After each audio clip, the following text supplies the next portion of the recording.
Evening all. Welcome back to Instant Spurs episode 16. Big up to everyone in the chat. Big up everyone watching at home. Hope you guys are all doing well. Thank you for joining us tonight. Look at the panel I've got lined up tonight, eh? Lots to say, lots to talk about with our wonderful club, Tottenham Hotspur. Let's welcome him in. Nige, mate, how you been? How's your day been, mate? Big up, Dan. Yeah, I'm good. Day's been okay for a Monday. Big up panel, big up chat. Let's get into talking Tottenham. Cheers, mate. Thanks for coming on. And Cookie, how are you? Yeah, I'm good, thanks, Dan. Thanks for having us on. Nice to be on with one of the big boys over there in the left-hand corner, Super Billy T. Yeah, lovely to see you all. And I'm really hoping you get a few in, mate, so they've can listen to what we've got to say, mate. Yeah, very important. Very important. Yeah, cheers, Cookie, for coming on. And Matt, how are you? How you doing, man? Yeah, I'm good. I'm good, Dan. It's nice to be on with YouTube royalty with this distinguished guests. But yeah, looking forward to hearing all the different opinions and views. I think we're all pretty much of the same opinion, but different shades of it. But yeah, I'm looking forward to getting into it. Cheers, Matt, for coming on. And Billy, how are you, man? Yeah, I'm very well. Outside of Spurs, very good, mate. Lovely to meet everyone as well, and yeah, looking forward to getting into it, guys. But at least we had a little reminder that football can be positive yesterday. But sadly, Spurs weren't involved in it, weren't they? But for something to smile about at last. Yeah, we must talk about it. Michael Carrick. Yeah, we will be talking about him at some point throughout the show tonight. Cheers, Billy, for coming on. Much appreciated. Everyone watching and anyone watching it on playback, please smash the like, subscribe if you're new here. Much appreciated. Let's see who's in the chat and say a few hellos. Let's bring them up now. Evening to Mark. Big up, gentlemen. How you doing, Mark? Hope you're good. Says, what a panel. And then we have Henry. Evening to Henry. Billy T with a rocket. Evening to Darian. Let's talk about why that fucking clueless dickhead Clownford hasn't been sacked yet. Straight in there, Darian. Straight in there, mate. Yeah, look, yeah, we'll be talking about it. And then we've got Nige saying, smash the lights for Dan. Thank you very much, Nige. Thank you so much. Well, so look, let's get into it, guys. Let's get into it. What I want to say, I've got a few things to say, but you know, before we get into the show, I would say, look, the club, I would say, is a bit of a mess, isn't it, right now? I don't think any of us thought it would go this wrong this season, especially after the season we had last year. But obviously, we were saved by winning that Europa League trophy. Look, we have some key players signed long term. We've got no signings coming in. I don't know what's going on with the club, really. We need goals, we need creativity, and we need it now. If it was me, I would sack Frank. I would have sacked him after that West Ham game, and bringing a manager who can turn the season around. As we just said, we can see what Michael Carrick's doing at Man U. Because if we don't, really, seriously, Spurs are flirting with relegation and only 8 points ahead of West Ham. We sit third from bottom, and it is worrying times. And let's talk about Enoch. The owners, this club has all the money in the world, the facilities. You know, Spurs have got such a massive fan base, passionate fan base, you know, and, you know, we could be, if we had a serious owners, one of the best teams in the world. It's all set up to go. Yet here we are. You know, we've got a manager who hasn't been sacked. He's failing manager. Spending wise, I don't know what's going on. There's so much that needs to be done with this club, but we need to bring in better staff, people at the top who know about football decisions and how to win on the pitch. We just don't have enough of them in the club, I don't think. And look, Enoch, it's all clear. Football is not their priority, and they have no interest in making Spurs into the club that they deserve. So tonight, basically, we'll be calling it all out. No excuses.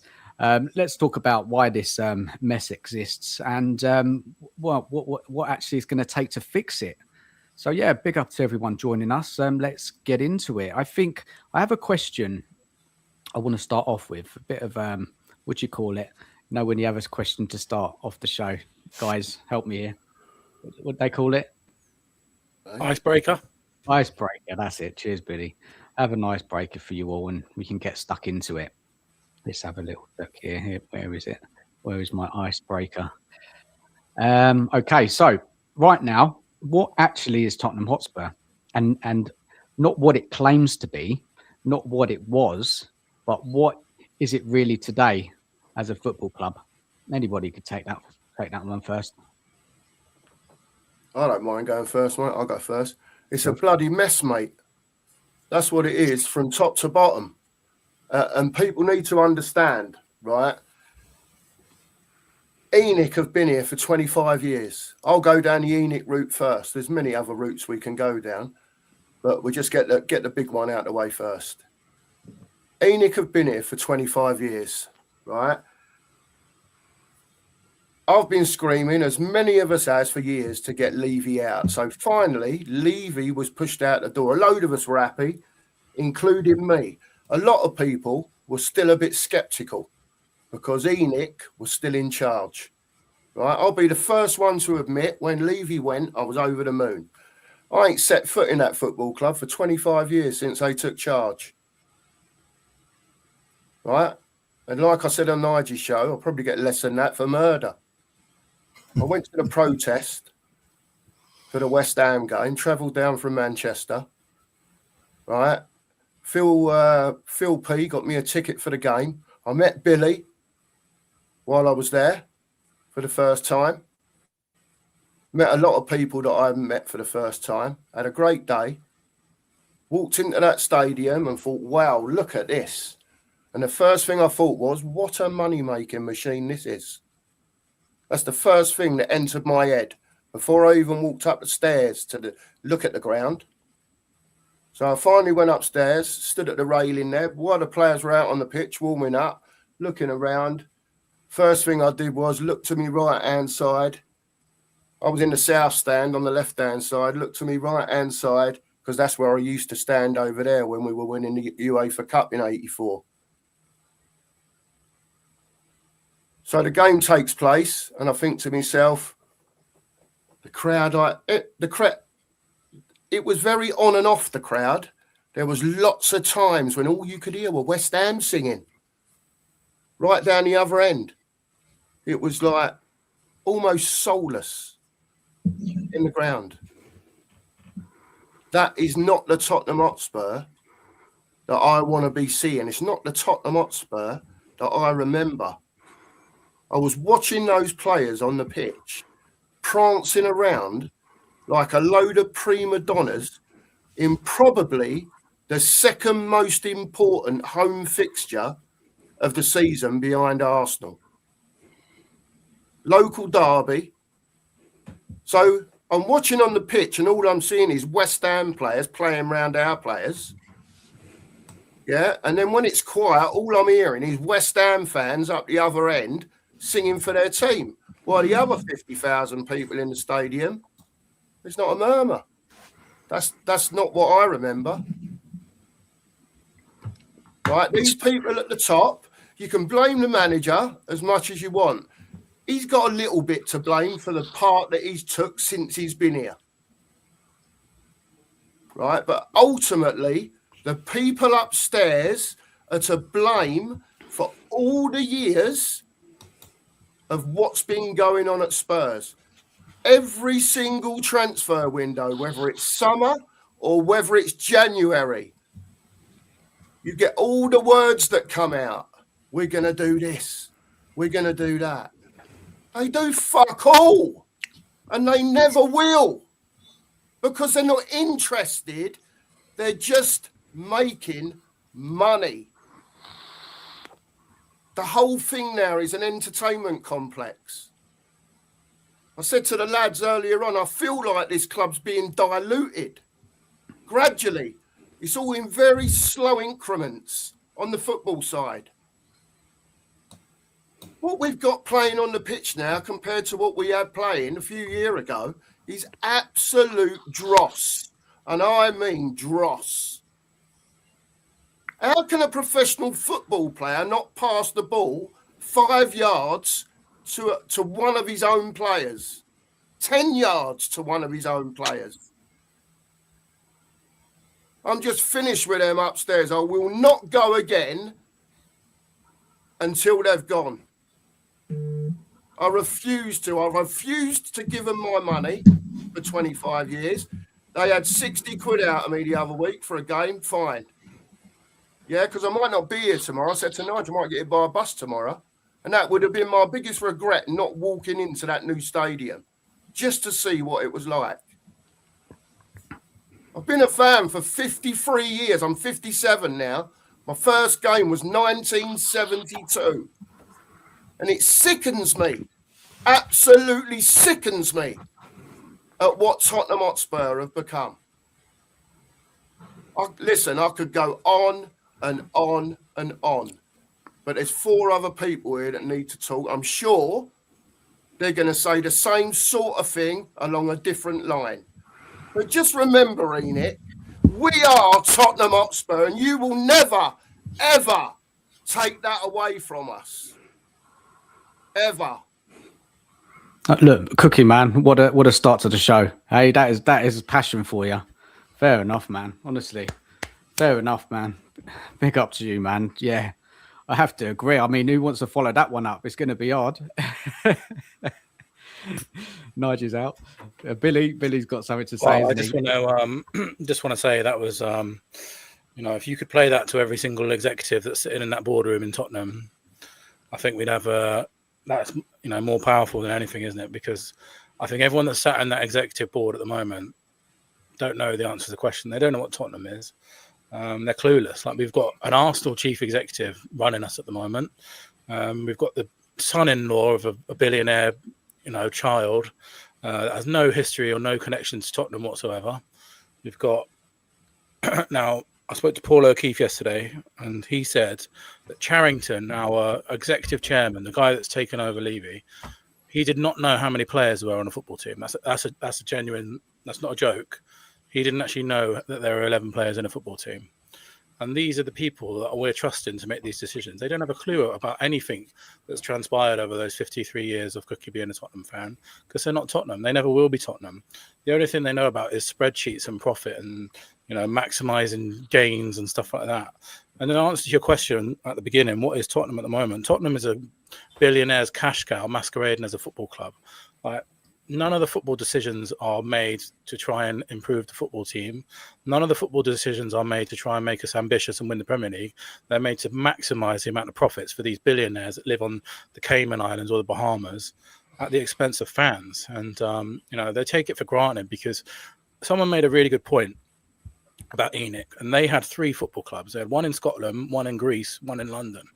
The only reason why they've still got one in London is because Tottenham are a loyal fan base that stick to their football club no matter what happens. The one in Greece, the fans just fucked them off. They didn't start going, so they fucked them off as well.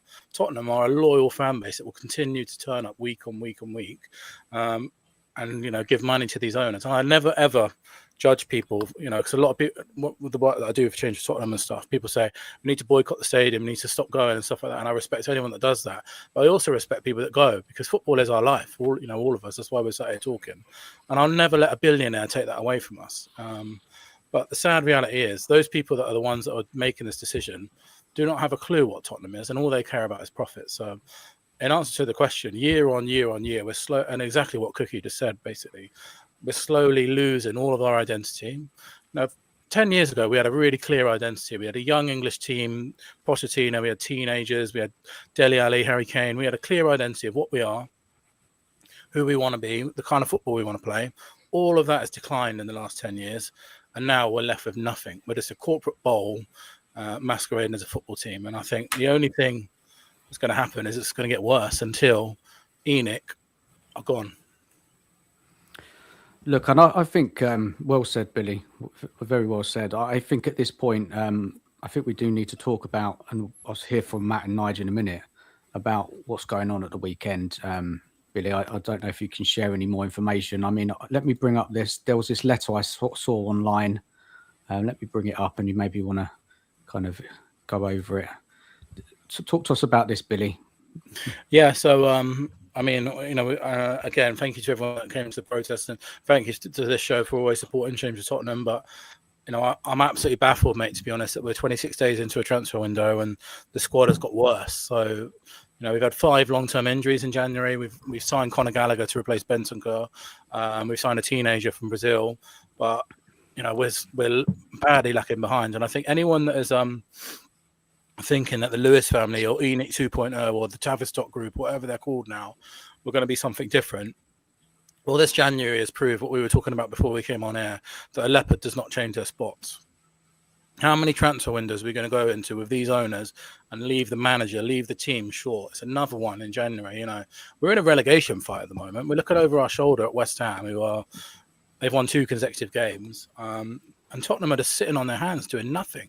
And we're sleepwalking towards relegation. So change for Tottenham are processing the Man City game. We've decided to take a different tack this time because what we kind of want to do is something inside the stadium now. We've had loads of success last year and people meeting outside the stadium. I think we need to ramp up the game. We need to ramp it up for these owners. And before change for Tottenham, we've always thought about, it's a difficult balance because if you protest during the game and stuff like that, you're not supporting the players. We've always heard, people always say that and stuff, but I think we're past the point of that now. I think it's got so bad with the owners that we have to step up and ramp it up. So in the Man City game, we'll be protesting before the game, during the game, and after the game inside the stadium. And full details will be posted on that tomorrow. But before, last time I came on the show, Dan, we were talking about how the protest is hoping to inspire the owners to go out and spend. I think we're beyond that point anymore, mate. I think we have to get these owners gone. Like Tottenham are not going to change. They've showed themselves who they are for 25 years. And until ENIC are gone, then nothing's going to be different. There's 25 years of evidence for that now. Billy, is there any truth in that post and anybody else on the panel about what what's his guy Nime said about the I think it was Vinay wanting to buy some players, and who is it? Belcher, is it? It's pointing towards finances. They got to check with the Tavistock group. It just came, I don't know if it's true. That is, I don't know where that's come from. Does anyone know any more information about that? I think I sent that to you, Dan, didn't I? Yeah. Just come up in a thing, something to do with, I know his name begins with a B, Boucher or something like that. He's in charge of the purse strings, apparently. So anything that goes through, anything to do with Spurs has to go through him, however little, however big. And if he says no, however far anything's got, it means no. And that's it. Look, it just screamed like, all they're worried is about money. What about improving the team? We're in dire straits. I don't know. Matt, did you see it, Nige? Did you see that post? Yeah. I mean, I don't know what to say. Like Billy, since that last protest, have you had much contact from fans? What's the kind of feeling amongst the fan base since the last protest? Obviously, the results have continued to be bad, especially the one that was before the West Ham game, wasn't it? The protest, right? Yeah, lost it. And, fans are really angry, and obviously everyone should be, and everyone is angry. And the problem is, everyone's angry online, but we need numbers. We have to have big numbers if we're going to do anything to these owners and make a message. So, it's great to say, you need to protest, you need to do this, and this, but we need numbers to get rid of these owners, or we need continuous action, because until that happens, then they're just going to be sitting there. I'm not even saying that, a massive protest will even do anything, because the fact is that these billionaires probably don't even care. But I think Tottenham fans have got to stand up for themselves, and we've got to do it in big numbers, because if we don't stand up for themselves, they're not going to do it for us. So I think we need big numbers for, this Man City game is going to be the first one that we do inside the stadium. We're going to keep it going and keep it going and keep it going, because there's no more defending these owners anymore. It's never going to change until everything changes. And it's just so disappointing, isn't it? Obviously, and the numbers before the West Ham game, and then obviously we lose, and the booing. Where were the people booing before the game? Are they just booing for the manager, guys? Is that what it is? They just want the manager out. They just don't like the football, or I don't. Guys, do you understand it? Why? If everyone's booing, but what about the protest before about everything? Pantomime, though, isn't it, mate? Isn't it all about pantomime? A lot of these fans, they're not really interested in who's in charge of the club. or, you know, Enoch, they're just happy for the day out, meet up their friends, have a couple of beers, watch the game, go home. And it's all just a bit of theatre. You know, the booing's just all a bit of theatre. I bet if you ask half of them what they're booing at, they probably wouldn't even know. For me, and I know I'm probably going to get some stick for this, but I was absolutely delighted when Levy went. But since he's gone, I feel like we're even more in a mess. At least when he was in charge, everything it kind of went through him, if you know what I mean. Now we got all these people doing different things. Half of them don't know what they're doing. And I don't know, don't get me wrong, I don't want Levy back, but I just think we've gone from one shit show to an even bigger one. Look, it's not got better, is it? Nige, you're right. I mean, would I want Levy back? Hell no. Let's bring Matt in. Your take on the protests, and you know what's I went happen? to I went to the protest when we played Southampton. So towards the back end of last season, I met you, Dan, and Nige, I believe. I met at outside the ground, and I was like Mark. I refused. I had a ticket. Well, I refused to go into the stadium, and that was just solely down to Levy. So, you know, I was impressed with that turnout for that, Billy. That I think that was it, 1,000 roughly at that one at Southampton. Yeah, something like that. Yeah. I think that was a decent turnout. So, it was. I was sad to hear that the one recently was about 150, 200. So, I think Billy might know more about this than myself, but I don't know if some of the kind of the theatrics went away when Levy was removed. I don't know if some of the fans thought, we've got our wish, and they kind of had a false dawn thinking that the kids of Lewis, there'd be this change, you know, there'd be this rainbow, and everything would be a lot rosier in the garden. So I don't know if some of the fans got lulled into a false sense of security, thinking, you know, the wicked witch of the East has been removed, which is Levy. Things will be a lot better. I'm not sure if that's why some of them maybe felt like they didn't need to put their foot on the pedal as much. Yeah, and I think that's definitely a big factor, and also I think a couple of other things led to it as well. One of them was the Gallagher signing. People, as soon as we signed Gallagher, we had loads of people saying, "Why are you protesting now? We've signed Gallagher." For me, I'm happy with the Gallagher signing, but I don't think that's anywhere near enough. I mean, look, you know, we're in a relegation battle, and Gallagher is a good signing for sure, but he's just replaced an injured player. Another thing, the Vinay statement came out, and people were looking at that as well. But I think a worrying thing, and this is what really worries me, has happened. And this is why with the new protest, what we're trying to do is build up from the bottom again and try and, you know, take that 200 and get a loyal group of people that turn up and turn it back into the numbers that we had last season. We're trying to change tack, basically.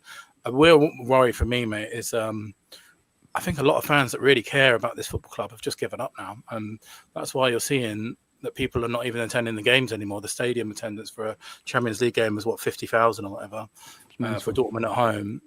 I think a lot of fans have just had enough now. Like, this is another season like this, and people are voting with their feet for the first time that I can remember, and we're not filling up a stadium. Where even when Levy was here, that stadium was full every single week. So, you know, and I think a big thing is a lot of people have just given up, and I don't blame anyone for feeling that way, because, you know, the finances and what the current state of the country and everything like that.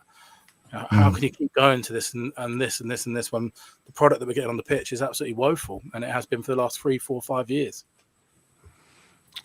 Yeah, it's worrying times, guys, isn't it? I just don't think enough people want to protest or do enough. But that's what, so 50,000 at a game against Dortmund. That's what, 13.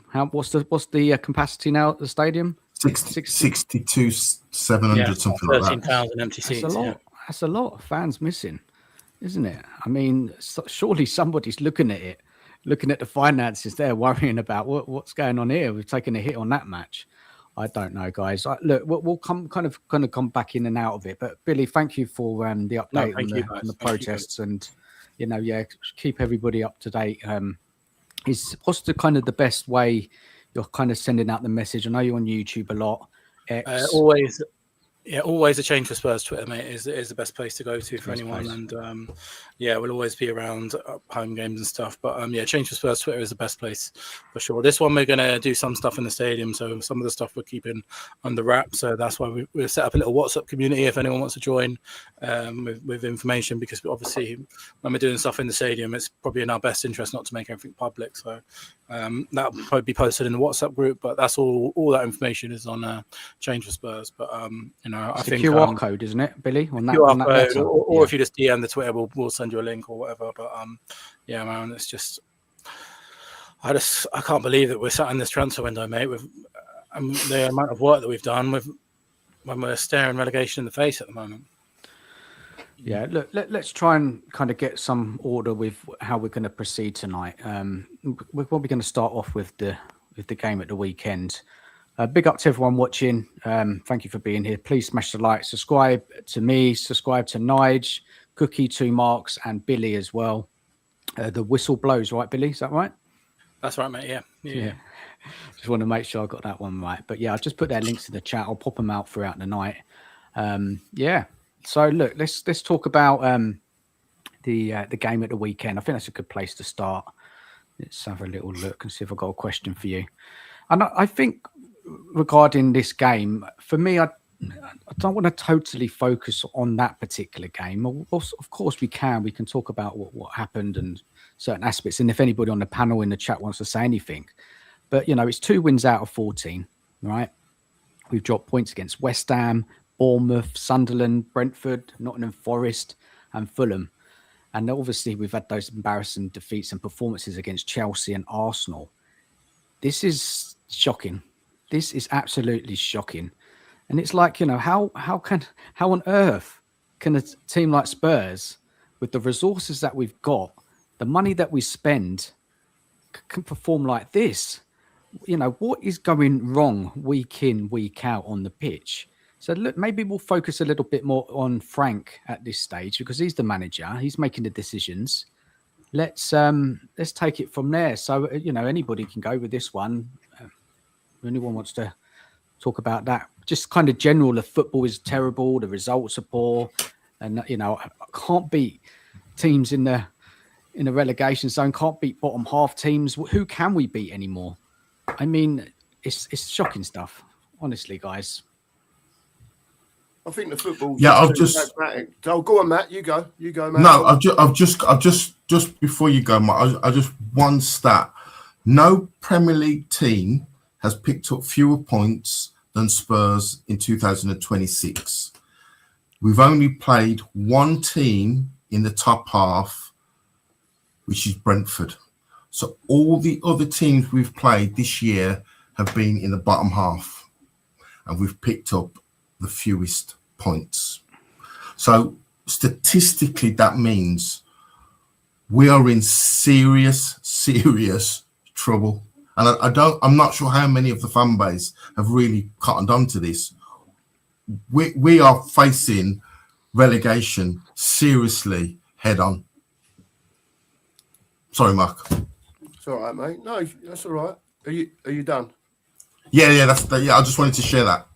Well, I just want to introduce this geezer I heard on some other bloke's channel a little while ago. I've got to introduce him.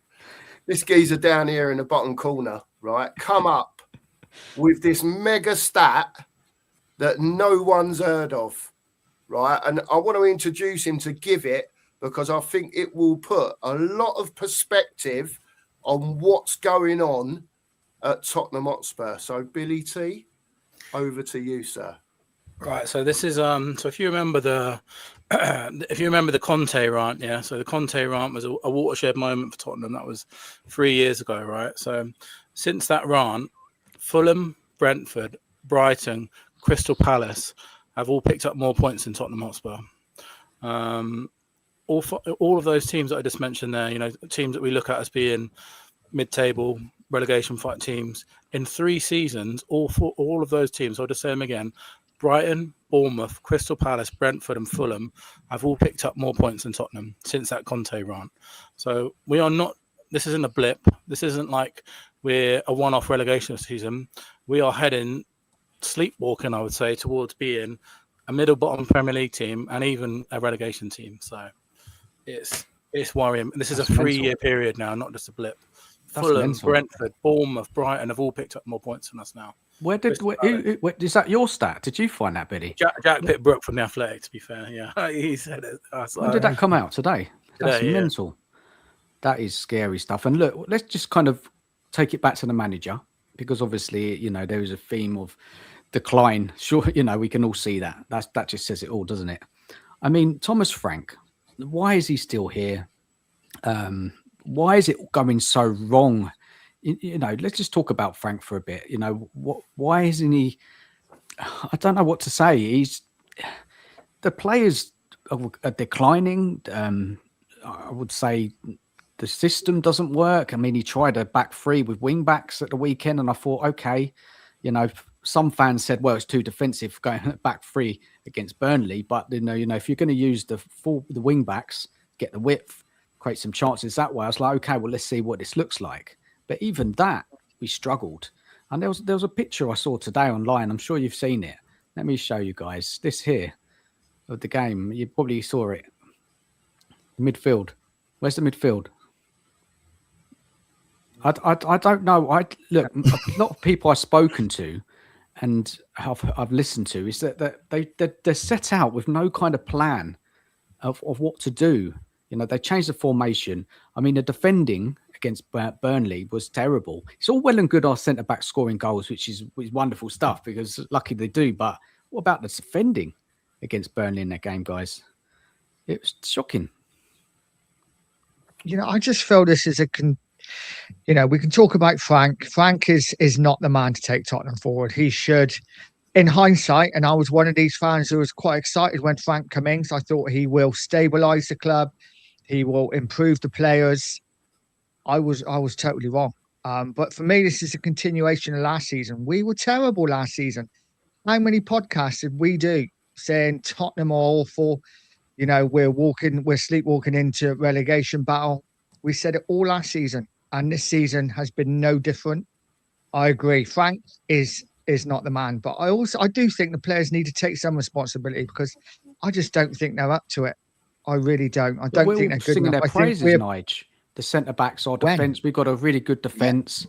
Yeah, you know, individually, not a good defence individually. Well, they weren't a good defence last year, were they? Yeah, you know, but we that was finished because of 17th. the tactics.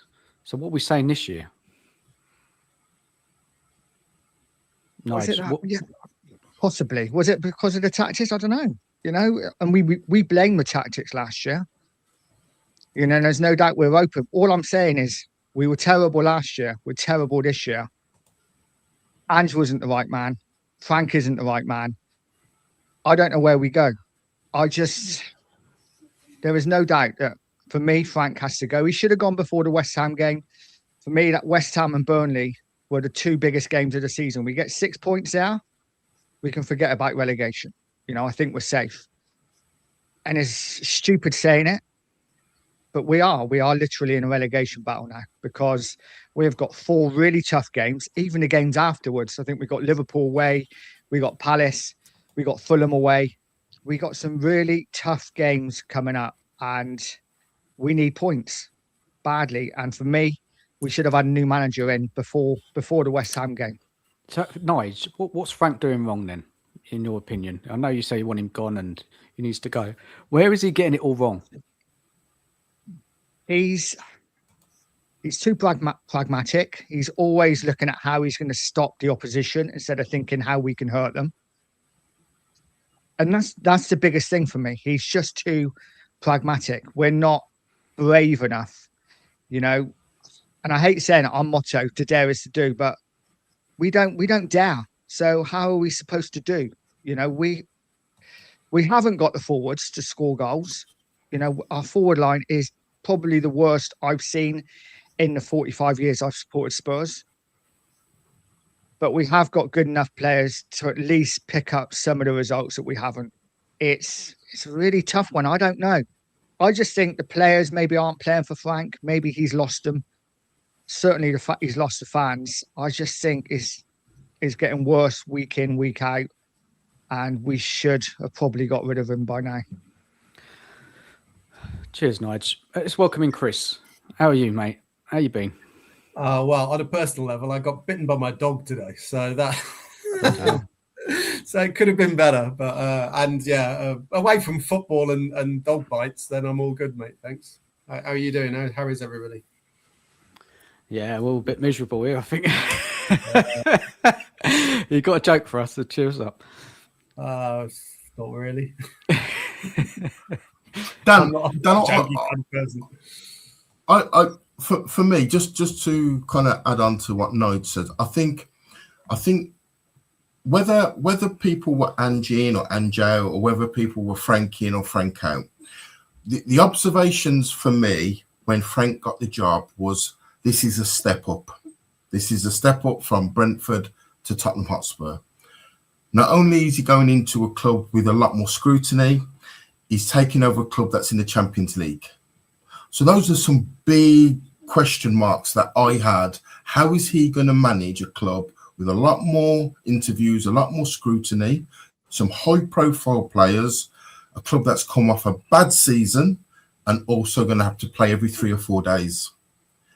So those are the questions I had about Frank. How is he going to be able to get his style of football quickly adapted into playing every 3 or 4 days? How is he going to be this? Because everyone kept telling me he's this master coach. Go and watch him on YouTube. He's got all these boards and he does all these kind of demonstrations of how he tweaks formations to who he's playing. And if they make a substitution, he knows what to do and he does this. And if a player gets sent off, he does that. We haven't seen any of that. Any of that. And the best analogy I heard somebody say is it's like you go to the gym and at home, you've got a treadmill at home and you run at speed 8 and you feel comfortable. And then you go to the gym and everybody in the gym's running at speed 12. So he's totally out of his comfort zone. The questions are a lot more potent, not only from the players, from the fans, from the reporters.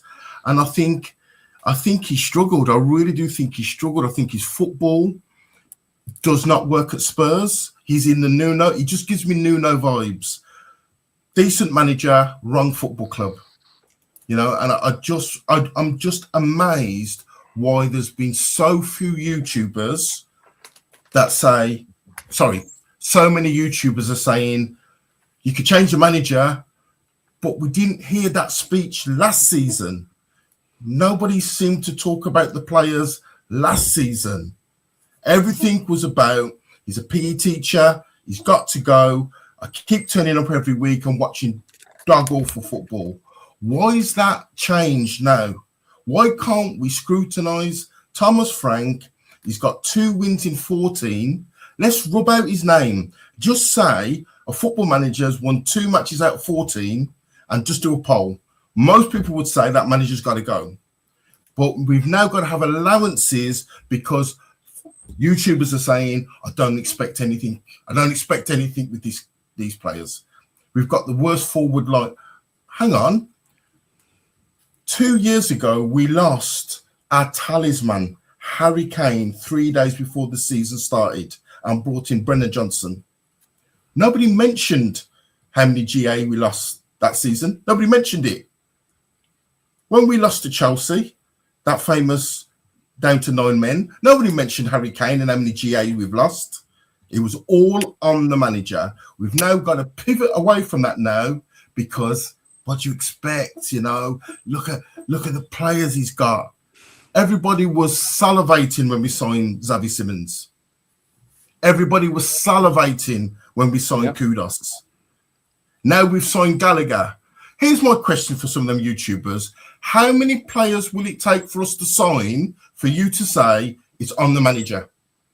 Because we've filled most of those boxes. We've got the number 6 in Paulinia. We've got Kudos. We've bought in Gallagher.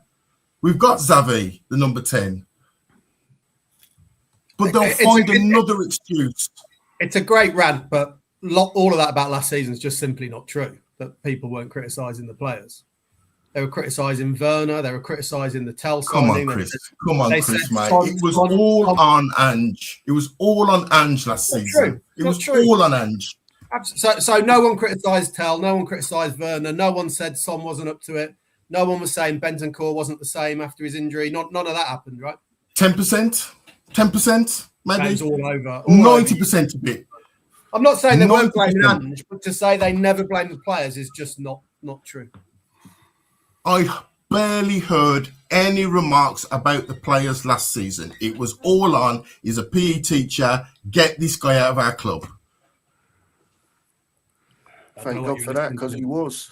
Yeah, absolutely he was, yeah. So, but to say they weren't... What's this one then? So this guy's got a worse points per game. Yeah, so this one is as well.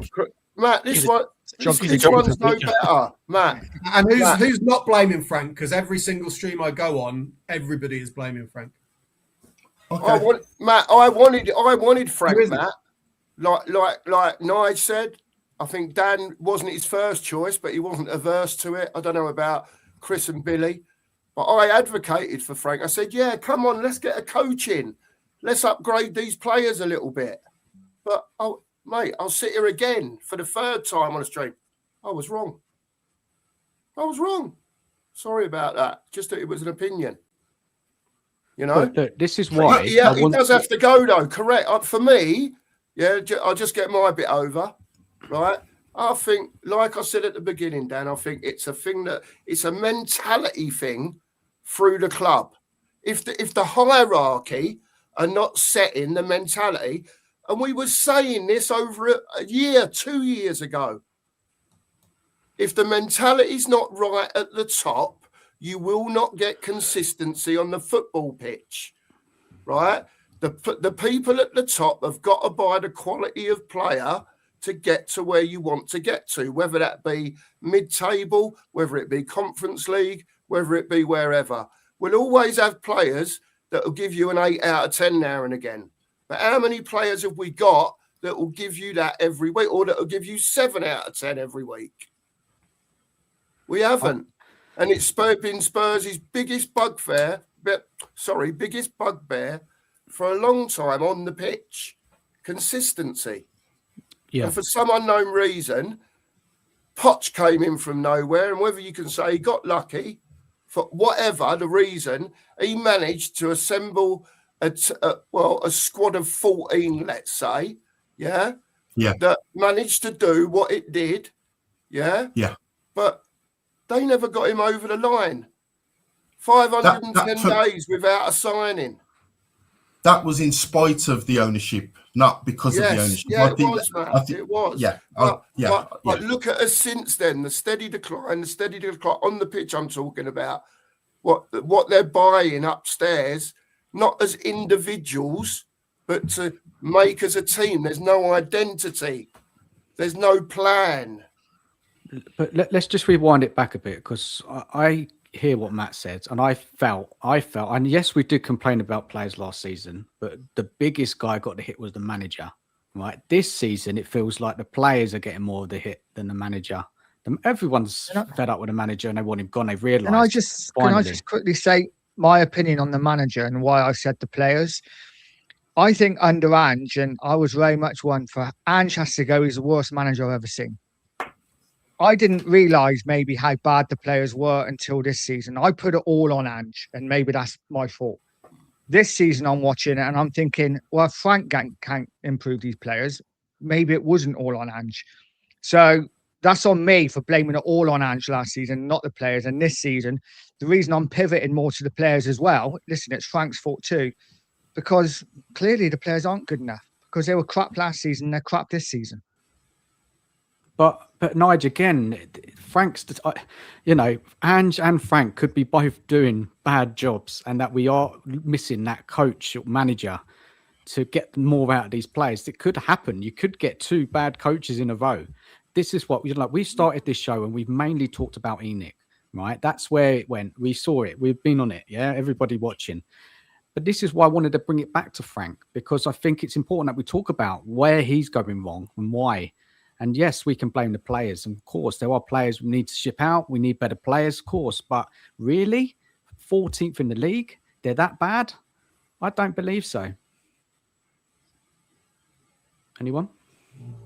I think they are, mate. I think they are. We've now seen, since the start of last season, we have lost more league games than we haven't lost. I just don't think over 60-odd games that you can be that bad and that not be your normal expected level. I think our mentality is the biggest issue. Bigger issue for me than the actual quality of the players is I think we have a bunch of players who don't care enough and are used to losing. So I noticed this when I was at Forest, and I think that was the same week roughly when Arsenal played Wolves at home. So at Forest, I was right down low, first row, right behind Vicario. And I noticed when we conceded goals, there was no anger amongst anyone. It was just conceded another goal. It's just another goal. It's just another game we're going to lose. And just to contrast it with Arsenal, I get that they're going for the league. Arsenal conceded a last-minute equaliser against Wolves. You could see every player, how much it annoyed them and how much it was like, this has got real consequences for us. What did they do? They went down the other end and scored a winner.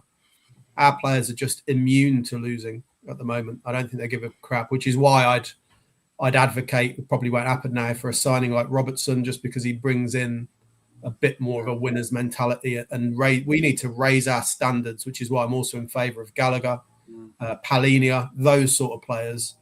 And for me, there's too many of them who just don't care. And I can live with a team that's not very good, who are doing their best, but to watch a team who don't give a shit is a real struggle for me. But Chris, where's Frank going wrong in it though? You know, you go to the players. Why can't he get anything out of this lot? I mean, I agree a lot with a lot of what Nige just said. To be fair, a lot of what Nige said. But Ange, sorry, not Ange, Frank. I was excited. I thought this is a guy who's earned the opportunity to have a bigger club and see what he can do. The only reason why I'm not hard nailed on Frank out, but neither am I Frank in. I'm just kind of, I don't really care anymore. Partly for a few reasons, partly because I don't think it's the biggest issue. I think if we're looking for people to blame, Enoch are the obvious ones. But even aside from that, I think the bigger blame is on the people who put this squad together over the last 3 or 4 years, rather than Thomas Frank. But they don't do interviews. No one shouts in the terraces about how bad Lange or Paratici. I know Paratici's going anyway. So that's why I've got a bit of sympathy for Thomas Frank. I'm also, I struggle to draw a conclusion, even though we've seen him for 3 or 4, 5, 6 months, whatever it is, when he's got 7 or 8 years behind him of consistently improving players. You know, you take a guy like that and he's not done it in 6 months, and we're just going to go, we've got all of his past history is wrong and he's the biggest issue. I just don't think it's that simple. So maybe he's not the greatest manager we ever thought, or the people who advocated for him like me, maybe we did get that a bit wrong. But I think if we think that as a manager is going to come in right now and these players are suddenly going to play like they're top 4 or 5, I think we're in absolute fantasy world. Fair enough, mate. Billy, do you want to come into this part about this conversation? I think that gets Frank off too lightly, to be honest. I think he's been absolutely terrible from day one. I can't name a single thing that he's done that's impressive at all. I completely understand that the playing squad is not good enough, but let's go back in time to Ange's last summer transfer window. Before this season, he got Solanke and 2 teenagers. Thomas Frank has had 5 players on over £100,000 a week. Palhinha, Moani, Xavi, Gallagher, and Kudos. That's 5 players, experienced players, but not youth players, not teenagers like Berg, Van and Archie Gray. And he's getting nothing out of these players. I can't name a single player that's improved under Thomas Frank other than Van der Ven, who's maybe just stayed fit rather than improved. We have no tactical identity whatsoever in any single game. We're not tactically flexible like we were going to, promise to be getting. That PSG game, I was watching that and thinking, we've got the right man here. This is brilliant. Tottenham playing fantastic against PSG, carried on against Man City, but since then it's just been absolutely woeful. I completely agree that this playing squad is not good enough. Enoch are the biggest problem at this football club, but I can't see anything that Thomas Frank has done right. And I think the biggest problem is the job is just too big for him. He's not been able to cope with the pressure of being a top 6 manager or a big 6 manager. I'm not saying we're 6 of the best teams, but we are 6 of the biggest teams in the Premier League. And with that comes scrutiny every single loss. You get under pressure in press conferences, and I think he's just crumbled under the pressure of it. I think if you go back to Brentford are a really well organised football club where, and as this season has shown, it doesn't really matter what happens because they're really well structured. They know what they're doing with their recruitment. So, I think he's done a great job. I love that point, though. But if that's true, when Frank took over, why were they mid-table in the Championship if it doesn't make any difference who the manager is? Yeah, but now they're sixth in the Premier League and he's gone. But my point is that all of that recruitment system already existed before Frank took over as manager. Dean Smith only got them to mid-table. So if we're going to say it doesn't matter because Frank's gone and they've improved, that can't work both ways, can it? Well, because when Frank came in, they were struggling mid-table in the Championship. So that's what I'm saying. Though I'm not saying that. I'm saying that he is able to thrive in that kind of environment because they're a much more structured club than us. We're a complete mess, and Thomas Frank is not the kind of manager that is able to deal with it. And I don't know who is, to be honest with you, because I think until we sort the structure above Thomas Frank and the director of football and Enoch, and that's why we've seen 17 managers take this. The same thing happened to all of them, and only one manager in my lifetime has ever really been able to get it right, and Pochettino. And so Frank is not the biggest problem, but I think he's definitely a problem. And I don't think I can't see any reason to keep him at the football club, to be honest. Do you not think it buys Enoch more time though if we get rid of him now, because it changes the focus onto the next manager, right? Possibly, and that's the Daniel Levy method, isn't it? That's what he did for the last 10, 15 years by firing a new manager. But at the same time, I think if you're giving a manager that's obviously out of his depth time, then you're also wasting time. So I think we're just a mess, to be honest with you. And I don't know what the solution is. Thomas Frank sacking him is probably not the answer, but I struggle to see what the solution is until, as we go back to the beginning of the show, until we get new owners. And I don't think anything's really going to change. It's just unfortunate, like Dan said, that just because Enoch are terrible and the players are terrible doesn't mean that Thomas Frank isn't also terrible. So it's just a mess, isn't it, guys? It's an absolute mess. Yeah, and I think the proof in it was if we do get another manager to take over this lot, it could happen. Obviously, he could just get sacked any point, Frank. It's going game by game right now, isn't it?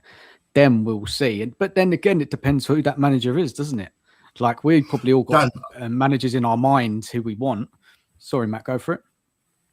So living in Birmingham, I've got a lot of friends who are season ticket holders at Aston Villa, and Steven Gerrard, who's come off winning the league with Rangers, gets the Aston Villa job, and he could not get a tune out of that squad. They were in the bottom three. Unai Emery comes into Aston Villa, and in 6 months transformed those same players, Tyrone Mings, players that a lot of the Villa fans wanted to see the back of, Matty Cash wanted to see the back of. Unai Emery goes into Aston Villa and transforms that squad, sets a DNA, sets an identity, sets a playing style, and all of a sudden, Aston Villa go on a run. Now, I'm not expecting us to get an Unai Emery, but I think I'm with Billy. I think Frank has got away lightly with this. They keep getting these get out of jail cards, which is if we get rid of Frank, who are we gonna get? And that seems to be the checkmate. And someone goes, don't know. Right, so we've got to keep Frank. No. We can get rid of Frank, and there is a chance that we get a manager in. I'm not expecting us to be in the top 4, but he can get this train back on the track and back going in the right direction. I just refuse to accept that squad is a 14th or 17th. And I also agree with what you said earlier, Dan. It could just be that we've appointed 2 bad managers. One was Ange and also Frank. It might well be that Frank goes to Brighton in 2 years and gets his career back on track. Good luck to him. But I just think he's the wrong manager for the wrong football club. That's nothing personal. The problem with this idea, though, that, we'll just pick out Emery as an example where it changes. We can pick out just as many where they changed and it didn't work, right? So I don't think you can just go, we should change because it will get better, without offering some sort of name of who is going to make it better. But Chris, he's lost the fan base. It could be worse than now. It could be worse. He's lost the fan base. He's lost the fan base. Would you agree with that? In 6 months, he's lost the fan base, home and away. That's a neat trick in 6 months. The only other manager that I can remember that quickly is Nuno. In 6 months, he's lost the fan base, home and away. It looks like he's lost some of the players in 6 months. I disagree with that. Okay. It doesn't really answer the point, though. You've picked out Emery. I can pick out loads of managers who went in when they made a change and it got worse. So unless we're going to talk about specific names, Chris, I don't think that means anything. But Chris, we could use Pochettino as an example. Came to Spurs, very poor performing team. He picked them up coaching. He had a system. We all knew what he wanted to do. It wasn't perfect. It took a while, but we saw something, didn't we? We saw something get started, and then he slowly improved the players, brought in players he wanted. That's what we're looking at as fans. Something like that to happen. Is that not? Yeah, Dan, that could happen. But I'm just pointing out, saying, well, we should change it because look at what Emery did. Is a nonsense argument, because we can say, well, we shouldn't change it because we can look at God knows how many other managers who came in when there was a change made where it got worse. So Chris, he's got 2 wins in 14. On that trajectory, we are in bang trouble. It's exactly what Forest said when they got rid of Nuno, right? No, there wasn't 2 in 14. It wasn't far. And that's different. That's a completely different analogy. We can do it. Nuno had fallen out. Nuno had fallen out with the owner. He'd fallen out with the owner. That was a different. Potter at West Ham, Graham Potter at Chelsea. When great analogy. Great analogy. That is who Frank is. He's a Graham Potter in the right fabric, the right model. He looks a decent manager. He looks a decent manager, Chris. Take Graham Potter out of Brighton. Where is he? Well, you're just backing my point up then, aren't you? So, well, this is Frank. He's lauded for what he did at Brentford. He's come to Tottenham, more questions, and he hasn't got the answers. You've got to change for someone who's good. Just saying we just need to change because Unai Emery worked at Villa is just ridiculous things to say. I just don't understand. Unless you're pointing at Unai Emery, then it's a valid thing to say. I don't understand how there can be any defence for these statistics. It's not a defence, is it? It's not a defence. What are you saying then? What are you saying then? To keep him? I'm saying your argument was we should change him because look at what Emery did when Villa changed from Gerrard. There are 1,000,001 other arguments you can make to go, well, another club changed it because they didn't like their manager and they replaced it with somebody who got worse. Just change for change sake isn't necessarily a positive. You need a better option. Let me take this somewhere else. Chris, who would you have then, manager, in your eyes in world football? Who could come in here and do a better job than Frank? Well, you've got to be. We've all got our fantasies, right? All of us as fans, we would like this one, we like that one. You know, you must have a kind of maybe a short list in your mind that, you know, Frank could get sacked. Then who would you like to come in? Yeah, I mean, you've got to be realistic, and you can't just sort of play fantasy football with managers who never going to come. Like loads of people going Xavi Hernandez, and I'm like, come on, he ain't coming in. But I'm of the view ultimately that I'm so disaffected with who the manager is. I don't really care because I'll just go back to what Billy said a minute ago. I don't think it really matters. I don't think we could have Pep Guardiola tomorrow, and I don't think ultimately anything is massively changing. So I'm just really. I struggle to give an answer to the question, Dan, because I just don't. Fair enough, mate. You know, you say what you want, man. It's not for us to say how you feel. Changing him for the sake of changing him, I need to know what you're going to change him for. Do you feel like that, Chris? It's changing for the sake of changing him, really? Well, what's next? Like, are we going to? Do you enjoy the football, Chris? No. Do you enjoy the football? Not particularly. And he's not getting results. So it doesn't matter then. We just bring anyone. We'll just get Ange back in. No, he's got to be the right guy, Chris. Saying, so it does matter. So that's my point, right? We can't just go change him for who. So Tottenham can't get a better manager. We interviewed 30, or we had a list of 30. Are we saying, just devil's advocate, there were 29 other candidates. Are we saying on what the evidence of what we've got to January the 26th, none of these 29, some of them might be in work now, but you're saying none of the others, these 29, can't get a better tune out of this Spurs squad than Frank? Didn't say anything. You don't think so? Didn't say anything of the sort. I think so. Chris So my point is, go back to these other people. We had a stringent recruitment review of these. How do you know they're better? How do you know that they're any better than Frank?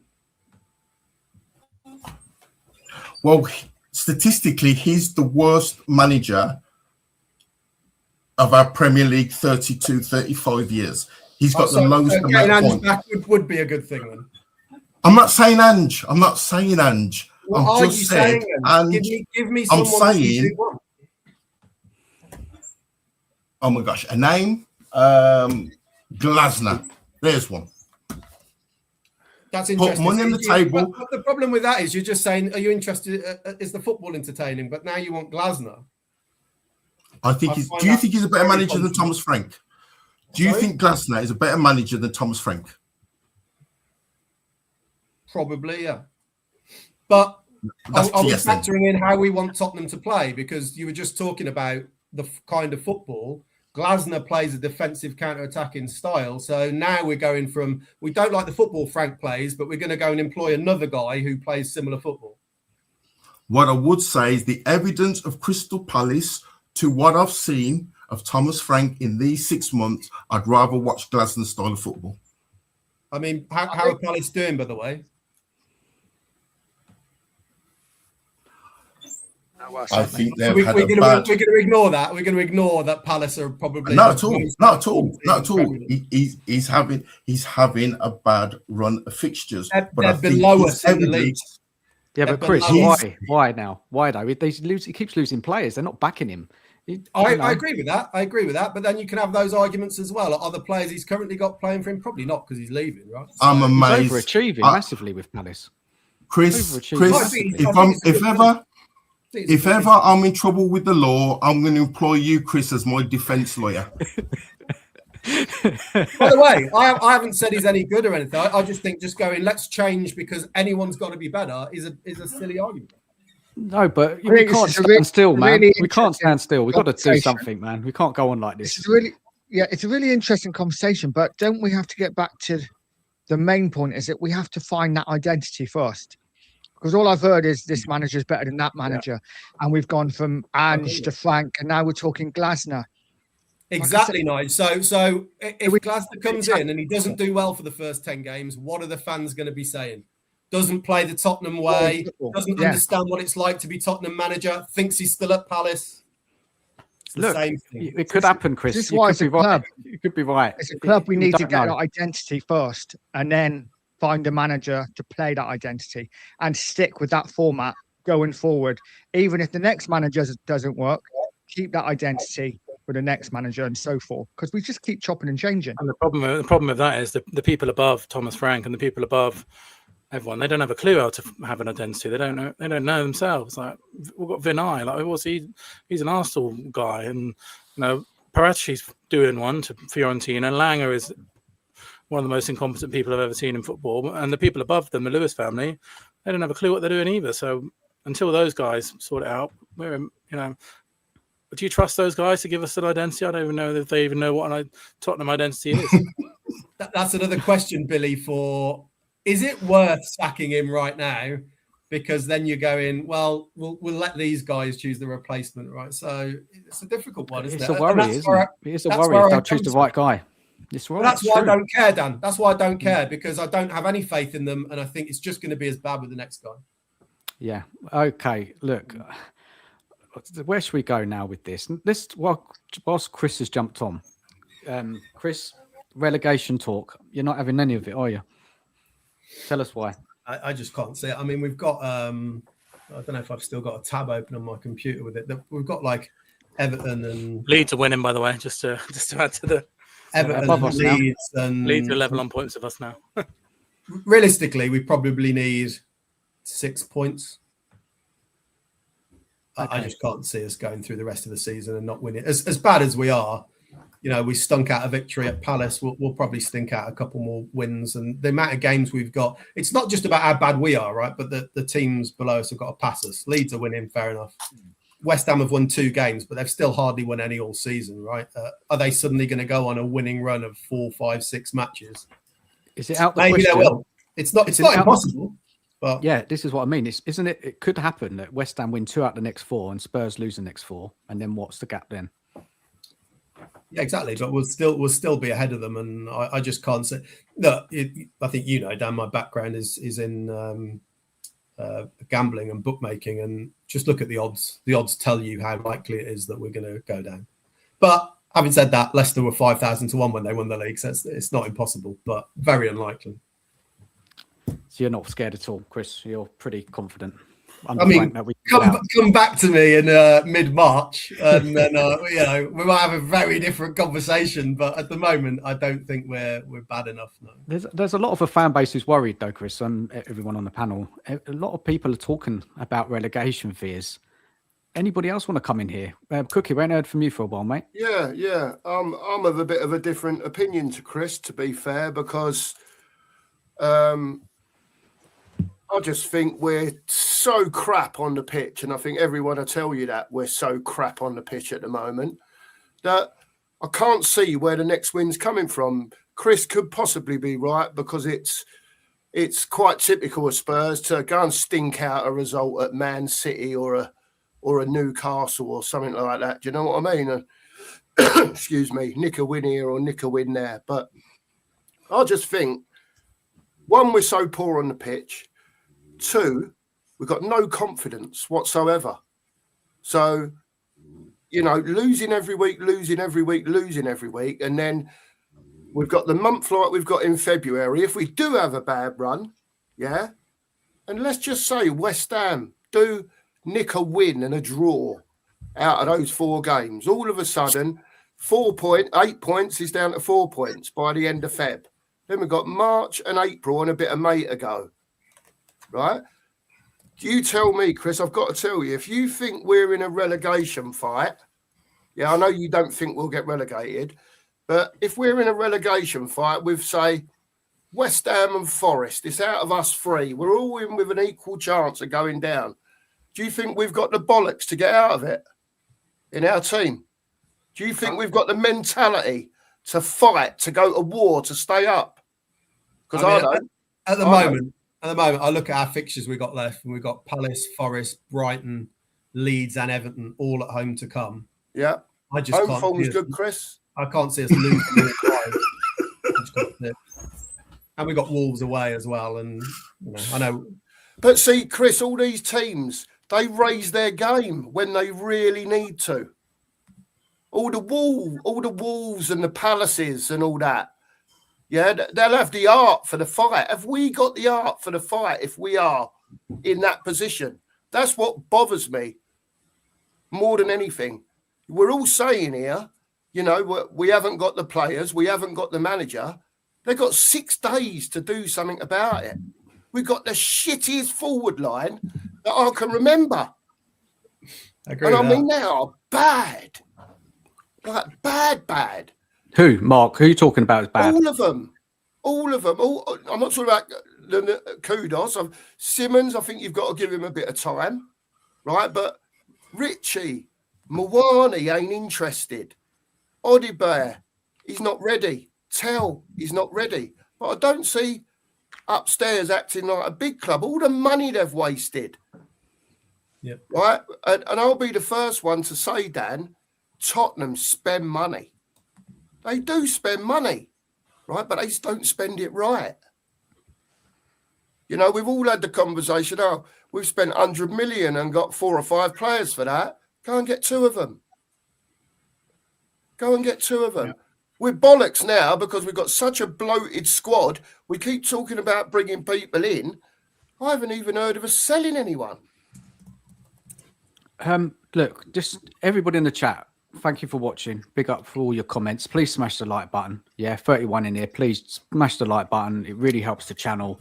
Please go and subscribe to Nige, Cookie, Billy as well. I'm going to put their links in the chat. Much appreciated. Thank you so much.